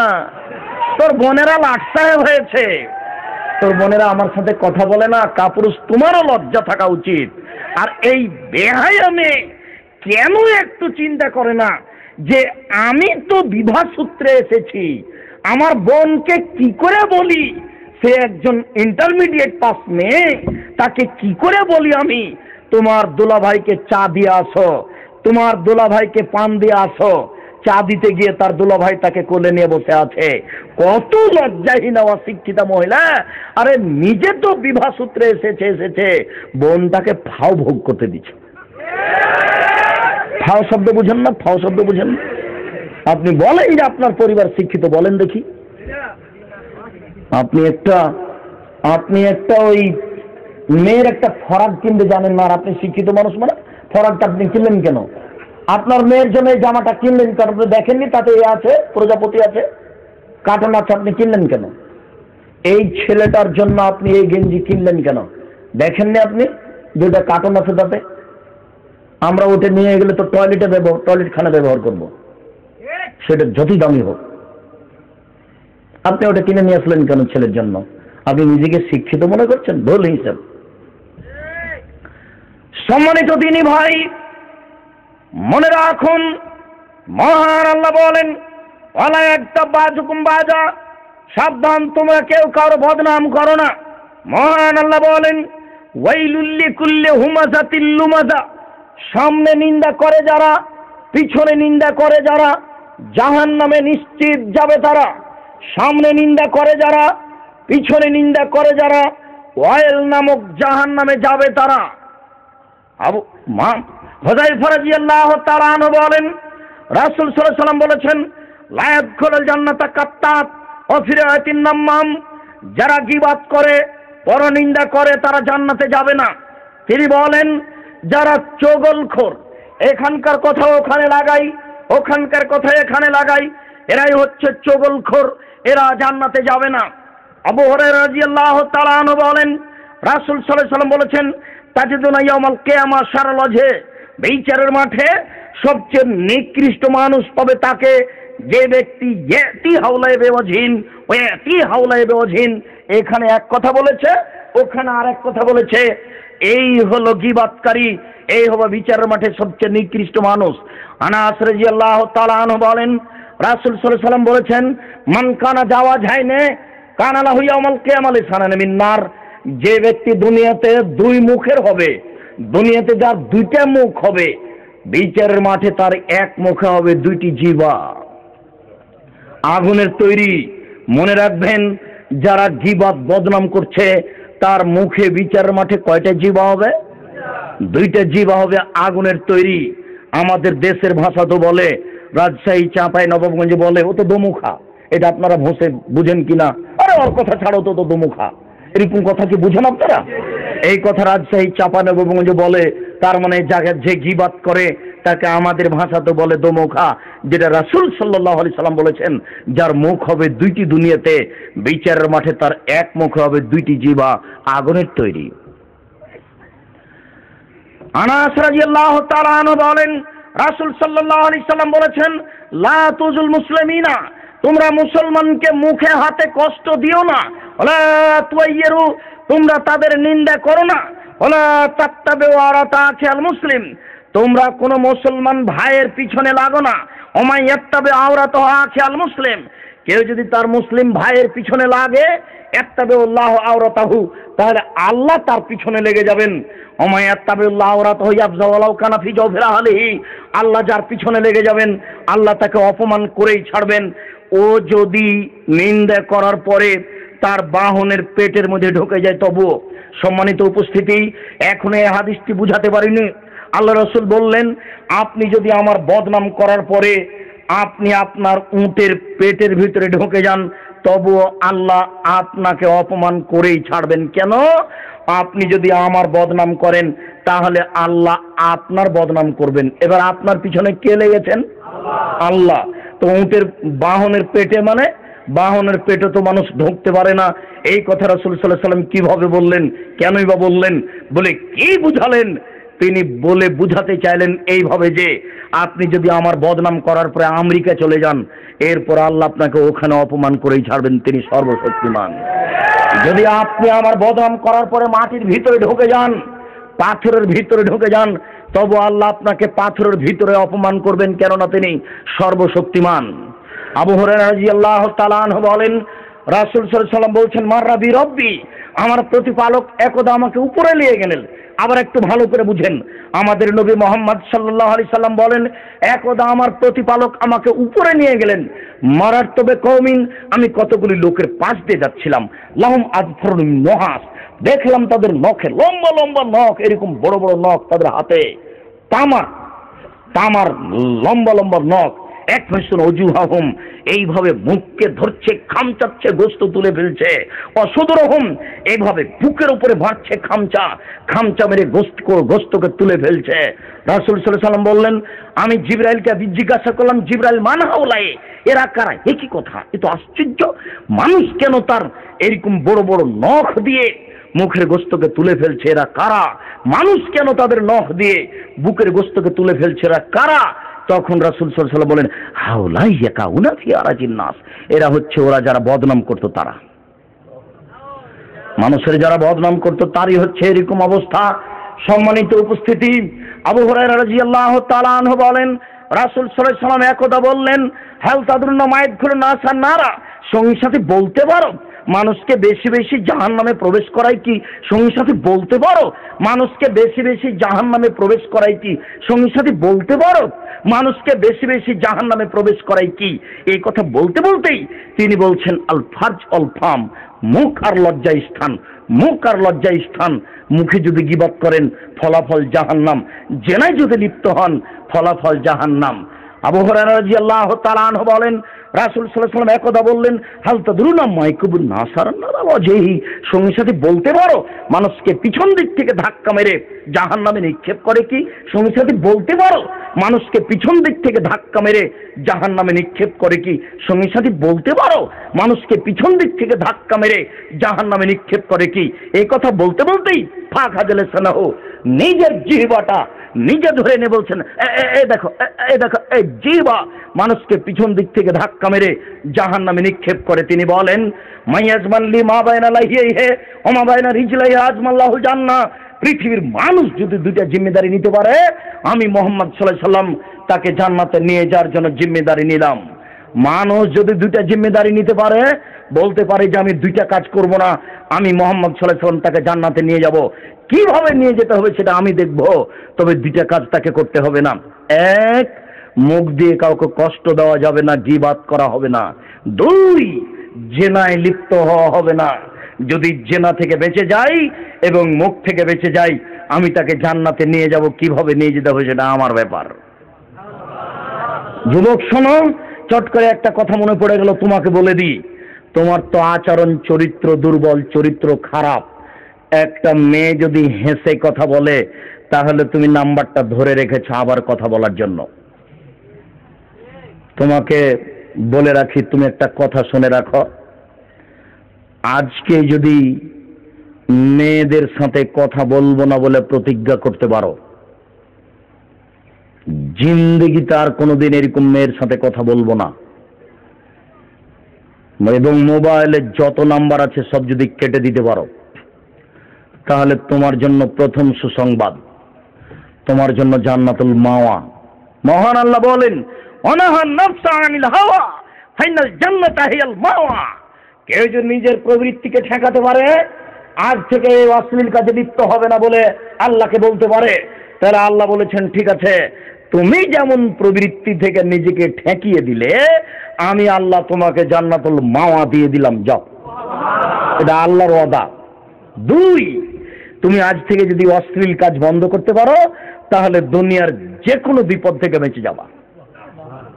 তুমি একটু দেখতে পারো পুরুষ ও নারীর অবৈধ সম্পর্ক, দেখো নেট থেকে টেনে বিস্তারিত দেওয়া আছে, ওখান থেকে তোমাকে একটু টেনে দেখাচ্ছি। তোমার খুব ভালো মনে আছে, 3 জন মানুষ একটা গর্তে আটকা পড়েছিল। 3 জনের একজন বলেছিল যে, আল্লাহ, আমি আমার চাচাতো বোনের সাথে জেনা করতে চেয়েছিলাম। আমার চাচাতো বোন 200 স্বর্ণ মুদ্রা চেয়েছিল। আমি হাড় ভাঙা পরিশ্রম করে 200 স্বর্ণ মুদ্রা নিয়ে আসলাম। আমি জেনার জন্য বসলাম। আমার চাচাতো বোন বলল, তুমি আল্লাহকে ভয় করো, আমি অন্যায় করিনি, উঠে গেছি, তুমি আমাকে বাঁচাও। আল্লাহ বলেন, ঠিক আছে, যাও, তোমাকে বাঁচিয়ে দিলাম। আজ থেকে যদি তুমি বলতে পারো, জিন্দেগিতে আমি কোনোদিন কোনো নারীর সাথে এভাবে কথা বলবো না, ইনশাল্লাহ তুমি যে কোনো বিপদ থেকে বেঁচে যাবা। তোমাকে আমি আর একটা সুসংবাদ শোনাই।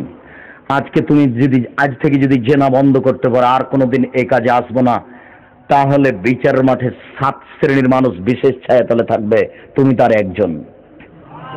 তোমার মনে আছে কিনা, রাসূল সাল্লাল্লাহু আলাইহি সাল্লাম বলেছেন যে, সম্ভ্রান্ত পরিবারের সুন্দরী মেয়ে বলল, তুমি আমার সাথে জেনায় লিপ্ত হও, তখন ব্যক্তি বলল, ইন্নী আখাফুল্লাহ, না না না, আমি আল্লাহকে ভয় করি। বলো কি তুমি? ছি ছি ছি ছি ছি ছি, আমি আল্লাহকে ভয় করি, তোমার সাথে আমি এই বিষয়ে কোনোদিন জিন্দেগিতে কথা বলবো না।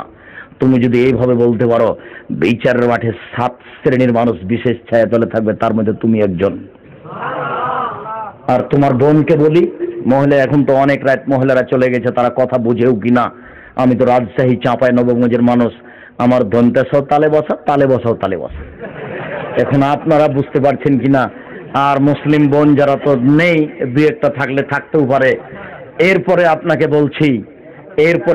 বলছি যে, আপনার কি মনে পড়ে বোন, একাধিক বক্তব্যে আছে আপনার মনে পড়ার কথা, যে ইব্রাহিম আলাইহিস সালাম যখন তার স্ত্রীকে রক্ষা করতে পারলেন না, শেষ পর্যন্ত তিনি বললেন, সারা, স্বৈরাচারী শাসক তোমাকে ডেকে পাঠিয়েছে, তুমি চলে যাও।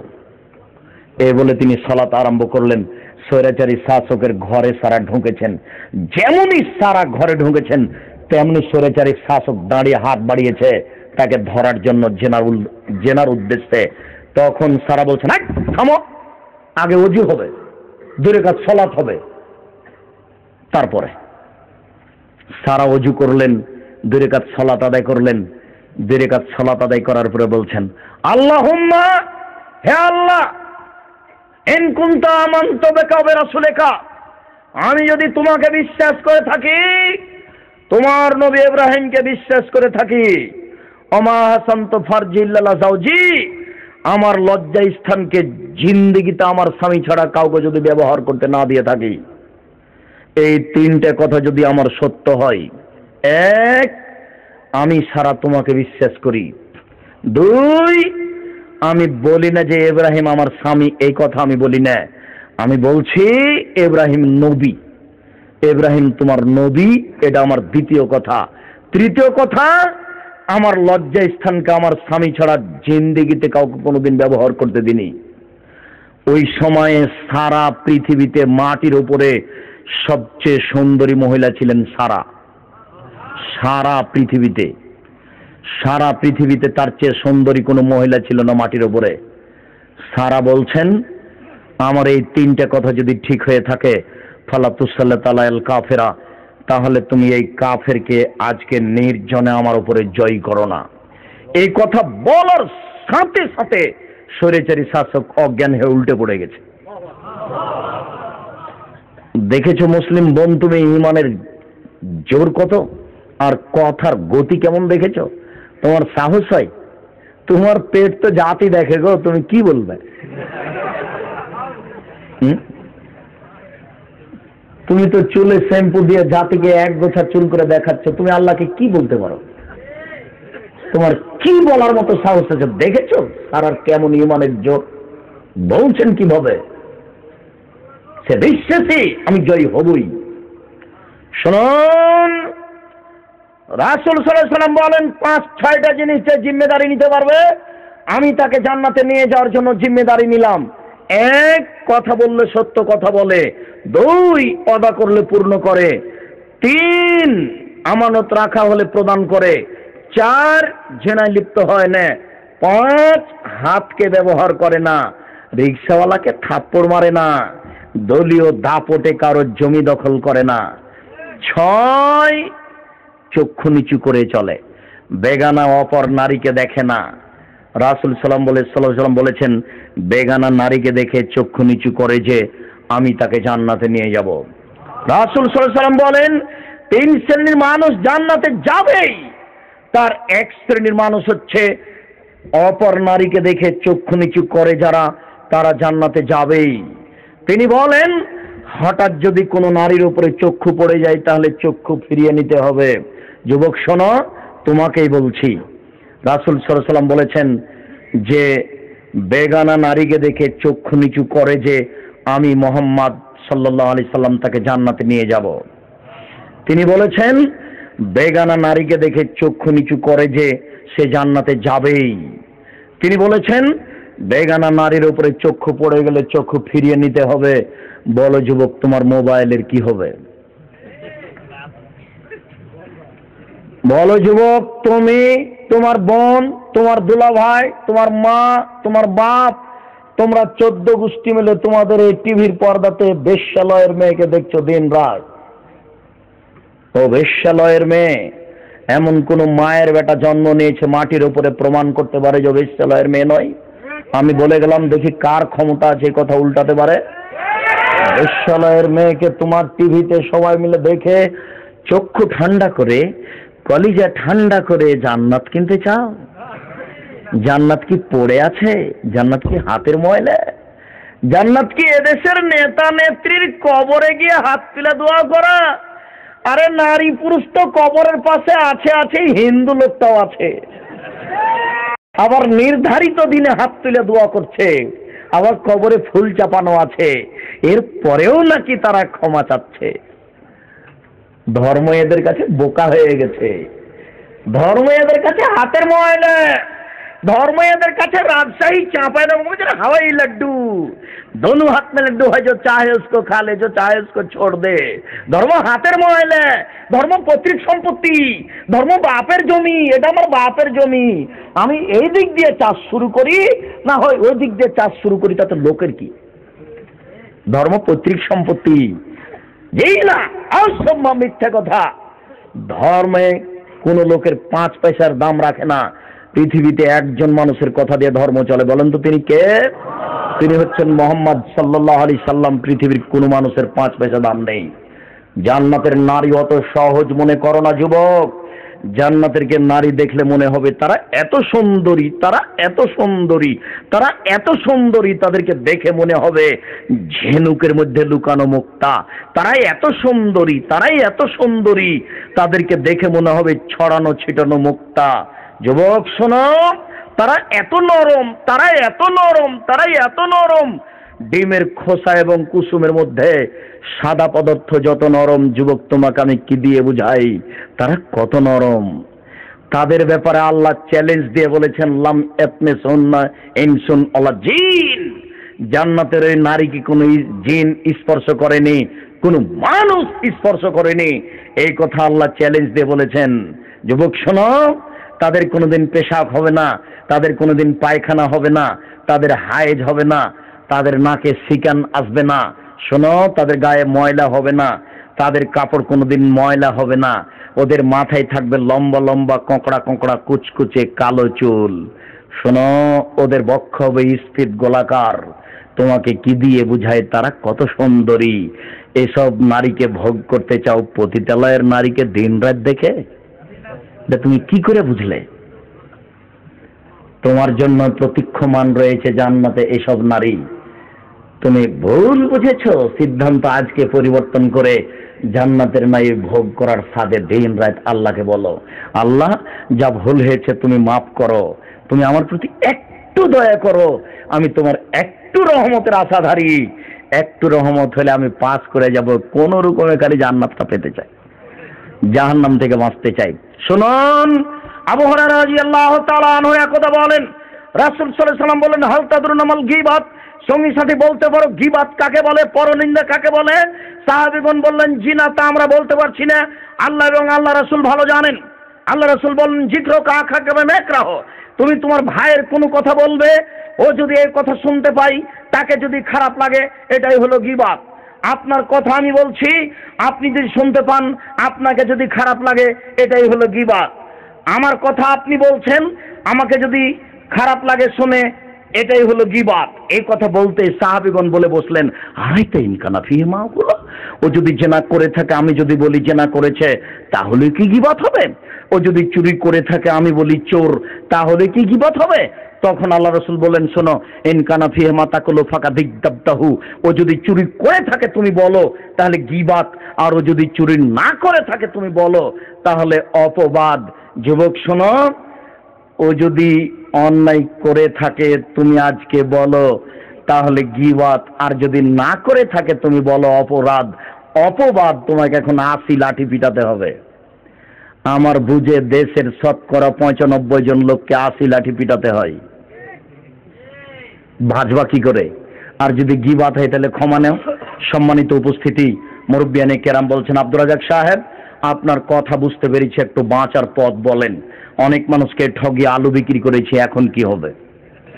অনেক মানুষকেই এক থাপ্পড় দিয়েছি রিক্সাওয়ালাকে না বুঝে, এখন কি হবে? সম্মানিত উপস্থিতি, পথ আছে। যত মানুষের কাছে ঠগিয়ে আলু বিক্রি করেছেন, সবাইকে টাকা ফেরত দেন। এটা সম্ভব নয়। কি করতে হবে? তাহলে 50,000 টাকা, 1 লক্ষ টাকা আপনি ওই কওমি খারেজি মাদ্রাসায় দেন। আপনারা তো জানেন, আমি আব্দুর রাজ্জাক বিন ইউসুফ রাজশাহী থেকে আসতাম ঢাকায়। দীর্ঘদিন থেকে ভাবতাম যে ঢাকায় বা ঢাকার আশেপাশে এরকম একটা বিশাল ভূখণ্ড কোথায় পাওয়া যাবে, যেখানে একটা উন্নত মানের প্রতিষ্ঠান খোলা হবে, যেখানে ছেলেরা আরবি, ইংরেজি, বাংলা একটা ভালো মানের শিক্ষা অর্জন করে জাতির অন্যায়ের বিরুদ্ধে লড়বে। এরকম ভাবতে ভাবতেই সেই দিন রূপগঞ্জ হাঁটাবো, বীর হাঁটাবো এলাকার লোকেরা ছেলেদের জন্য আমাকে 14 বিঘা জমি এক জায়গাতে হস্তান্তর করেছে। এই জমির উপরে 2013 সালে প্রতিষ্ঠান আরম্ভ হয়েছে। প্রতিষ্ঠান ছেলেদের চলছে, আর মেয়েদের প্রতিষ্ঠান আরম্ভ হয়েছে এখান থেকে প্রায় অর্ধ কিলোমিটার দূরে। সেই প্রতিষ্ঠানও জানুয়ারির 3 তারিখে চালু হয়েছে। এই প্রতিষ্ঠানটি বিশাল পরিকল্পনা নিয়ে আগাচ্ছে। এই ব্যাপারে আমি আপনাদের কাছে প্রথমে যেটা জাতির কাছে, দেশবাসীর কাছে দাবি রেখেছি, সেটা হচ্ছে এই যে আপনারা আল্লাহকে বলবেন, আল্লাহ আব্দুর রাজ্জাক সাহেব যে পদক্ষেপ নিয়েছে এটা তুমি কবুল করো। এটা আমার প্রথম দাবি। দ্বিতীয় দাবি হচ্ছে এই যে আপনারা পরামর্শ দিবেন, উন্নত মানের শিক্ষার জন্য কি করা লাগে, যেটা করা লাগে সেটা করতে হবে ইনশাআল্লাহ। তৃতীয় দাবি যে কোনোদিনই মানুষ টাকা ছাড়া কোনো কাজ করতে পারেনি, আল্লাহ রাসূলেরও হয়নি, কাজেই এই প্রতিষ্ঠানকে মূল্যায়ন করো তো পরামর্শের সাথে সাথে আর্থিক সহযোগিতা করবেন ইনশাআল্লাহ। আমি আশাবাদী যে পতিতালয়ের মহিলা যদি কুকুরকে পানি পান করে জান্নাত যেতে পারে, তাহলে এই প্রতিষ্ঠানে একটা পরামর্শ বা সহযোগিতা করে জান্নাত হবে ইনশাআল্লাহ। এ ব্যাপারে আমি বিশ্বাসী। আপনি আমার সাথে যোগাযোগ করতে পারেন। এমনিতে যোগাযোগের জন্য হলো 00712004027 আল আরাফা ইসলামী ব্যাংক রাজশাহী। এ ব্যাপারে আপনি চিন্তা ভাবনা রাখাই ভালো। এখানে আপনি 50,000 টাকা, 1 লক্ষ টাকা, এখানে কোনো কমই মাদ্রাসা থাকলে এই পরিমাণ টাকা দিয়ে আল্লাহকে বলেন, আল্লাহ আমি তো ওদেরকে চিনতে পারলে বা খুঁজে পেলে হাতে ক্ষমা নিতাম বা টাকা দিতাম, তো এখন তো এটা সম্ভব নয়, এই টাকা তাদের পক্ষে দিয়ে দিলাম, তুমি আমাকে মাফ করো। এইভাবে আপনি পথে আসতে পারেন, মাফ হবে ইনশাআল্লাহ। যদি এটা না করেন তাহলে বিচারের মাঠে আপনি যখন উপস্থিত হবেন তখন আপনার ওই বড় ছেলে উপস্থিত হয়ে বলবে, আল্লাহ ইনি আমার আব্বা আমার ছোট ভাইকে জমি লিখে দিয়েছিল। ওইদিকে রিক্সাওয়ালা দাঁড়িয়ে বলবে, আল্লাহ এই আমাকে 1 থাপ্পড় মেরেছিল, আপনি এখন কিভাবে পরিশোধ করবেন? রাসূল সাল্লাল্লাহু আলাইহি ওয়াসাল্লাম বলেছেন আপনার নেকি নিয়ে তাদেরকে দেওয়া হবে। এরপরে যখন আপনার নেকি শেষ হয়ে যাবে তখন তাদের পাপ আপনার উপরে চাপিয়ে দেওয়া হবে। আপনি যাবেন জাহান্নামে আর ওই লোকগুলি যাবে জান্নাতে। এ হলো বিচার। আল্লাহ তুমি আমাদেরকে গীবতের কোনো পাপ থেকে রক্ষা করো, আল্লাহুম্মা আমিন। আল্লাহ তুমি আমরা যেন হক নষ্ট না করি, হক নষ্ট করে থাকলে যেন দুনিয়ায় সমাধা করতে পারি, এরকম তুমি ব্যবস্থা করে দাও, আল্লাহুম্মা আমিন। এ দাবি এ দোয়া তোমার দরবারে রেখে আজকের সংক্ষিপ্ত আলোচনা এখানে শেষ করতে যাচ্ছি। আমরা জানি কয়েকটি জিজ্ঞাসা, আমরা জানি আমাদের ভাগ্য আল্লাহ লিখে রেখেছেন। একজন আলেম বলেন মানুষের ভাগ্য পরিবর্তন হয়। আমি আপনার কাছে সঠিক ব্যাখ্যা জানতে চাই। জি, কোরআন মাজিদে বলেছেন আল্লাহ যে মানুষ যদি বেশি দোয়া করে আমি তার ভাগ্য নতুনভাবে লিখে দিব। মানুষের ভাগ্য পরিবর্তন হয়, এ কথাই ঠিক, দোয়ার মাধ্যমে। রাসূল সাল্লাল্লাহু আলাইহি সাল্লাম মেরাজে আল্লাহকে কি সশরীরে দেখেছেন? জি না। রাসূল সাল্লাল্লাহু আলাইহি সাল্লাম জিবরাইলকে দেখেছেন, আল্লাহকে দেখেননি। যারা বলেছে আল্লাহকে দেখেছেন তারা মিথ্যা কথা বলেছেন। কবর জিয়ারত করার সঠিক নিয়ম কি? আমি কি বলে কবর জিয়ারত শুরু করব? আপনি কবরের পাশে গিয়ে বলবেন, আসসালামু আলাইকুম আহলাদ দিয়ারে মিনাল মুমিনিনা ওয়াল মুসলিমিনা ওয়া ইন্না ইনশাআল্লাহু বিকুম লালাহিকুনা। দোয়া শেষ করার পরে জানাজার দোয়াটি বলবেন। কিবলার দিকে মুখ করে হাত তুলে দোয়া করবেন এককভাবে। সিগারেট খাওয়া কি? বিড়ি, তামাক, জর্দা, সিগারেট গুল হারাম, এর ব্যবসাও হারাম, এ খেলে ইবাদত কবুল হবে না। হযরত মুহাম্মদ সাল্লাল্লাহু আলাইহি সাল্লামের পিতা মাতার অবস্থা কেমন হবে? মুহাম্মদ সাল্লাল্লাহু আলাইহি সাল্লামের পিতা মাতা জাহান্নামে যাবে বলে আল্লাহ রাসূল উল্লেখ করেছেন।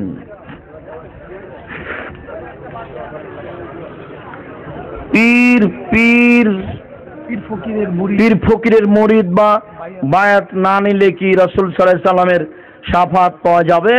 পীর ফকিরই তো বিপদে আছে, আবার ওর বায়াত নিয়ে কি জাহান্নামে যাবেন? আচ্ছা, কালকে যদি আপনারা বলেন বিচারের মাঠে যে আমি অমুক পীরকে মানি, ধরেন ইমাম আবু হানিফা রাহিমাহুল্লাহকে মানি বলেন, আর ইমাম আবু হানিফা রাহিমাহুল্লাহ যদি বিচারের মাঠে বলে না না না না আমি কাউকে মানতে বলিনি, না না না আমি আমাকে কাউকে মানতে বলিনি, তখন কি হবে?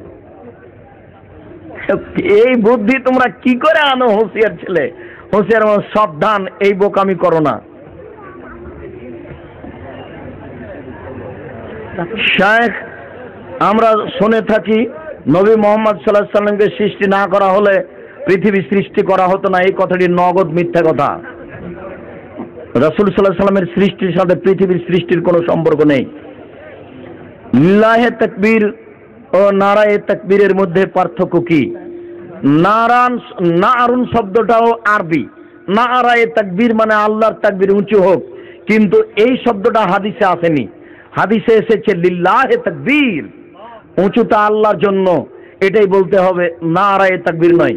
তবে নারায়ে তাকবীর বলতে নারুন শব্দটা নয়, নারুন না আগুন, এই শব্দটা হচ্ছে নুন আইন রা, নারায়ে তাকবীর। প্রচলিত তাবলিগ জামাত ও চিল্লা প্রথা, তাবলিগ তো মানুষকে করতে হবে জরুরি, কিন্তু তাবলিগ যে করতে গিয়ে যারা প্রচার করছে এই প্রচার মাধ্যমে আমার তদন্তে শতকরা 60% মিথ্যা আছে। 60%। আমি বলি না যে এটাই চূড়ান্ত, আপনিও তদন্ত করেন, যেটা সত্য সেটা গ্রহণ করতে হবে, যেটা মিথ্যা সেটা ছেড়ে দিতে হবে, এটা আমার কথা। আর এটাই চূড়ান্ত। আর শিক্ষিত মানুষ দাওয়াত দিবে, মূর্খ মানুষ নয়। সম্মিলিত মোনাজাত কেন বেদাত? রাসূল সাল্লাল্লাহু আলাইহি সাল্লাম করেননি, এই জন্য বেদাত। রাসূল সাল্লাল্লাহু আলাইহি সাল্লাম যখন অসুস্থ হলেন তখন নাকি মা আয়েশা রাদিয়াল্লাহু আনহা বলেছেন, তোমরা কবিরাজ ডাকো, তাবিজ কব জানো। ছি ছি ছি ছি, নাউজুবিল্লাহ, মিথ্যা কথা। আয়েশার উপরে এটা একটা অপবাদ। ইসলামে কি কোনো মাজার সম্মান আছে? মাজার স্থান আছে? মাজারের স্থান আছে? ছি ছি, নাউজুবিল্লাহ, মাজার বলে কোনো ইসলামে জিনিস নেই। আপনি কোনো মাজারে যাবেন না, আপনি আপনার নিজের বাপের কবর জিয়ারত করতে যান, গিয়ে হাত তুলে দোয়া করেন। এরকম কোথাও যাচ্ছিলেন, কোনো মানুষের কবর সামনে আসলো, কবরের পাশে গিয়ে হাত তুলে দোয়া করেন, ক্ষমা চান। এছাড়া মাজারে যেতে হবে, কিছু চাইতে হবে, এটা শিরক, নেহায়েত অন্যায়, হারাম। আমাদের এলাকায় আবার মাজারের উপরে রওজা শরীফ লিখে, এটা নাজায়েজ, হারাম, নাউজুবিল্লাহ মিন জালিক, লা হাওলা ওয়ালা কুওয়াতা ইল্লা বিল্লাহ, নেহায়েত অন্যায়। তাবিজ দেওয়া কি? তাবিজ দেওয়া শিরক। হুজুর যদি 22 হাতের পাগড়ি পরে আলখাল্লা পরে যদি তাবিজ দেন তবে হুজুর মুশরিক। আর যারা নিচ্ছে সবাই মুশরিক, ফলাফল সবার জাহান্নাম। রফায়েদান সম্পর্কে সহিহ হাদিস কি জানাবেন? রফায়েদান সম্পর্কে প্রায় 300-350 সহিহ হাদিস আছে। রফায়েদান করুন, বড় বড় হানাফি ভাইরা রফায়েদান করার কথা বলেন, কাজে রফায়েদান করেই সালাত আদায় করুন। রফায়েদান করা যাবে না মর্মে একটি জাল হাদিস আছে। ইমামের পিছনে সূরা ফাতিহা পড়তে হবে কি? জি, অবশ্যই হবে। তার অর্থ আপনিও দেখেন, দেখে আপনার বিবেক বলবে যে আমাকেও পড়তে হবে। সশব্দে আমিন বলার সহিহ হাদিস আছে কি? সশব্দে আমিন বলার 8টি সহিহ হাদিস আছে। চুপে চুপে আমিন বলার দুনিয়াতে কোনো হাদিস নাই, তবে এইভাবে একটা জয়ীফ হাদিস আছে, আমিন, এরকম ভাবে একটা জয়ীফ হাদিস আছে। আর জোরে বলার 8টি সহিহ হাদিস আছে। আপনারা দেখে পড়েন। আমি এই বিষয়ে কোনো ভাইকে কষ্ট দিতে আসিনি। আমি এতক্ষণ পর্যন্ত যা বললাম এটা পিছনে ফেলে দিবেন, এটা আমি চাই না। এক শ্রেণীর ভাই বলবেন, ওরা ওগুলো বলবেই, আমি এটা চাচ্ছি না। বরং আমি বলছি যে আপনারা দেখেন, বাংলা বুখারী আছে, আবু দাউদ আছে, নাসাই আছে, তিরমিজি আছে, ইবনে মাজাহ আছে, এগুলো বাংলাতে আছে। আপনারা দেখে পড়ে আমল করার চেষ্টা করুন। এখন আর সেদিন নাই যে চোখে ধুলা দিয়ে পার হয়ে যাবে। হায়াতুন নবী সম্বন্ধে আহলে সুন্নাত ওয়াল জামাতের আকীদা কি? মুহাম্মদ সাল্লাল্লাহু আলাইহি সাল্লাম মারা গেছেন, তিনি জীবিত আছেন, এই কথা মিথ্যে। একসাথে 3 তালাকের বিধান কি? একসাথে এক ঋতুতে এক ইদ্দাতে কোটি তালাক দিলে 1 তালাক হবে। আমার মাযহাবী ভাইয়েরাও যখন এরকম কোন পর্যায়ে চলে আসেন তখন একটু চুপে চুপে বলে দেন যে ওখানে যান, আপনাদের একটা পথ বের হবে। খাওয়াকে একটা নতুন একটা প্রথা নিয়ে আসা হলো, হিললে 1 রাতের জন্য বিবাহ দেয়, একটা কেমন খারাপ লাগে না? খারাপ লাগারই কথা। 3 মাসে 3 তালাক হলে বউ চিরদিনের জন্য হারাম হবে, আর 1 মাসে 100 তালাক হলে 1 তালাকই হবে। জানাজার নামাজের পর কি কোনো দোয়া আছে? জি না, জানাজার নামাজের পরে কোনো দোয়া নেই। চলে যান এখন জানাজার পরে, আবার কোনো সময় এসে হাত তুলে দোয়া করবেন যতক্ষণ পারেন ব্যক্তিগতভাবে। আপনারা 3 ভাই যেমন একসাথে বাজার যান না, তেমনি একসাথে দোয়া করতে আসবেন না। বাজারে যাওয়া যেমন নিজের মতো যখন সুবিধে, তেমন দোয়া করতে আসবেন নিজের মতো যখন সুবিধে। নবীজিকে সৃষ্টি না করলে, নবীজি আমাদের রুহানি পিতা, ছি ছি ছি, নাউজুবিল্লাহ, নবী আমাদের নগদ পিতাও নন, রুহানি পিতাও নন। আমাদের পিতা হচ্ছেন আদম আলাইহিস সালাম, আর আমাদের পিতা হচ্ছেন ইব্রাহিম আলাইহিস সালাম। সাদা দাড়ির মধ্যে কালো কলব দেওয়া জায়েজ কি? সাদা দাড়ির মধ্যে কালো কলব দেওয়া হারাম, একেবারেই হারাম, টোটালি হারাম। রং দিতে হবে আপনার ওই মেহেদি, মাঠে যে মেহেদি রং পাওয়া যাচ্ছে লাল, সাদা দাড়িতে এটা দিতে হবে। যে কোনো পীর সাহেবের নিকট মুরিদ হওয়া কি জায়েজ? জি না, পীরের নিকটে মুরিদ হওয়া হারাম, বড় আলেমের কাছে কথা জিজ্ঞাসা করবেন। আমি বলি না আমার কাছে জিজ্ঞাসা করেন, এদেশের যারা বড় আলেম ওলামা তাদের কাছে জিজ্ঞাসা করে শরীয়ত মানেন, 5 ওয়াক্ত সালাত আদায় করেন, সকালে কোরআন তেলাওয়াত করেন, জমি চাষ করে খান, চাকরি বাকরি করেন, বৈধ, জান্নাত হবে ইনশাআল্লাহ। জানাজার নামাজে সূরা ফাতিহা পড়তে হবে কি? জি, জানাজার নামাজে সূরা ফাতিহা পড়তে হবে। আল্লাহু আকবার বলে সানা পড়তে হবে না। আল্লাহু আকবার, আউযুবিল্লাহ, বিসমিল্লাহ, সূরা ফাতিহা, বিসমিল্লাহ, অন্য একটি সূরা, আল্লাহু আকবার, দুরুদ, আল্লাহু আকবার, বিশেষ দোয়া, তারপরে আসসালামু আলাইকুম, আসসালামু আলাইকুম। ঈদের নামাজের তাকবীর কয়টি? ঈদের নামাজের তাকবীর হচ্ছে 12টি, তাতে 24টি হাদিস আছে। 12 তাকবীর, আগে 7 পরে 5। 6 তাকবীরের কোনো হাদিস দুনিয়াতে নেই, তবে ফেকার বয়ে 6 তাকবীরের কথা আমার মাযহাবী ভাইরা বলেছে।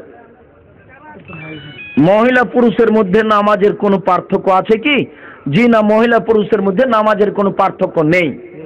মহিলারা বুককে উরুর সাথে লাগিয়ে আঁটো সাঁটো হয়ে সিজদা করতে হবে, মর্মে হাদিসটি জাল। নিতম্বকে মাটির সাথে লাগিয়ে হাতি যেমন পড়ে যায় সেভাবে পড়ে গিয়ে নামাজ পড়তে হবে, এই কথা একবারে নগদ মিথ্যা। নারী এবং পুরুষের নামাজে কোনো পার্থক্য নেই। এতটুকু পার্থক্য যে মহিলা যদি ইমাম হয় তাহলে লাইনে থাকবে, আর মহিলার যদি ভুল হয়ে যায় মহিলা ইমামের, তাহলে হাতের উপরে মেরে ভুল সংশোধন করবে। আর দিন কত জিজ্ঞাসা আছে না, আরো আছে নাকি? মৃত মানুষের নামে কোনো 5 দিনের বা 40, মৃত মানুষের নামে কোনো 40 নেই, 5 দিনে নেই। খাওয়া একেবারেই হারাম। আর জানাজা পড়াতে গিয়ে ওই বাড়িতে খাবেন না, ওই বাড়ির কোনো মিষ্টি খাওয়া যাবে না, ওই বাড়িতে খাওয়ার দিতে হবে। এটা একটা নাজায়েজ হারাম প্রথা, যে যার জানাজা ওর বাড়িতে সবাই মিষ্টি খেয়ে যাচ্ছে, খাওয়ার খেয়ে যাচ্ছে। এই মরা মানুষের নামে ফকির মিসকিন খাবে, আপনি ধনী মানুষ ওগুলো খেতে গেলেন কেন? ছি ছি, যেটা মানুষের ময়লা। মুহাম্মদ সাল্লাল্লাহু আলাইহি সাল্লামের সামনে ওই হুসাইন একটা জাকাতের খেজুর মুখে দিয়েছিলেন, তখন রাসূল সাল্লাল্লাহু আলাইহি সাল্লাম লাফ দিয়ে উঠে গিয়ে মুখের ভিতরে আঙ্গুল ঢুকিয়ে খেজুর বের করে ফেলে দে, ছি ছি ছি ছি, তুমি করেছো কি? আমরা বড় লোক মানুষ, জাকাত হচ্ছে মানুষের ময়লা। আরে আমরা তো খাই না, আমাদের কাজের লোকও খায় না। আর বাপের নামে যেটা গরু জবাই করেছেন সেটা সাদকা, সেটা ফকির ছাড়া কেউ খেতে পারে, আপনি কেমনে খান? সেটা মানুষের ময়লা।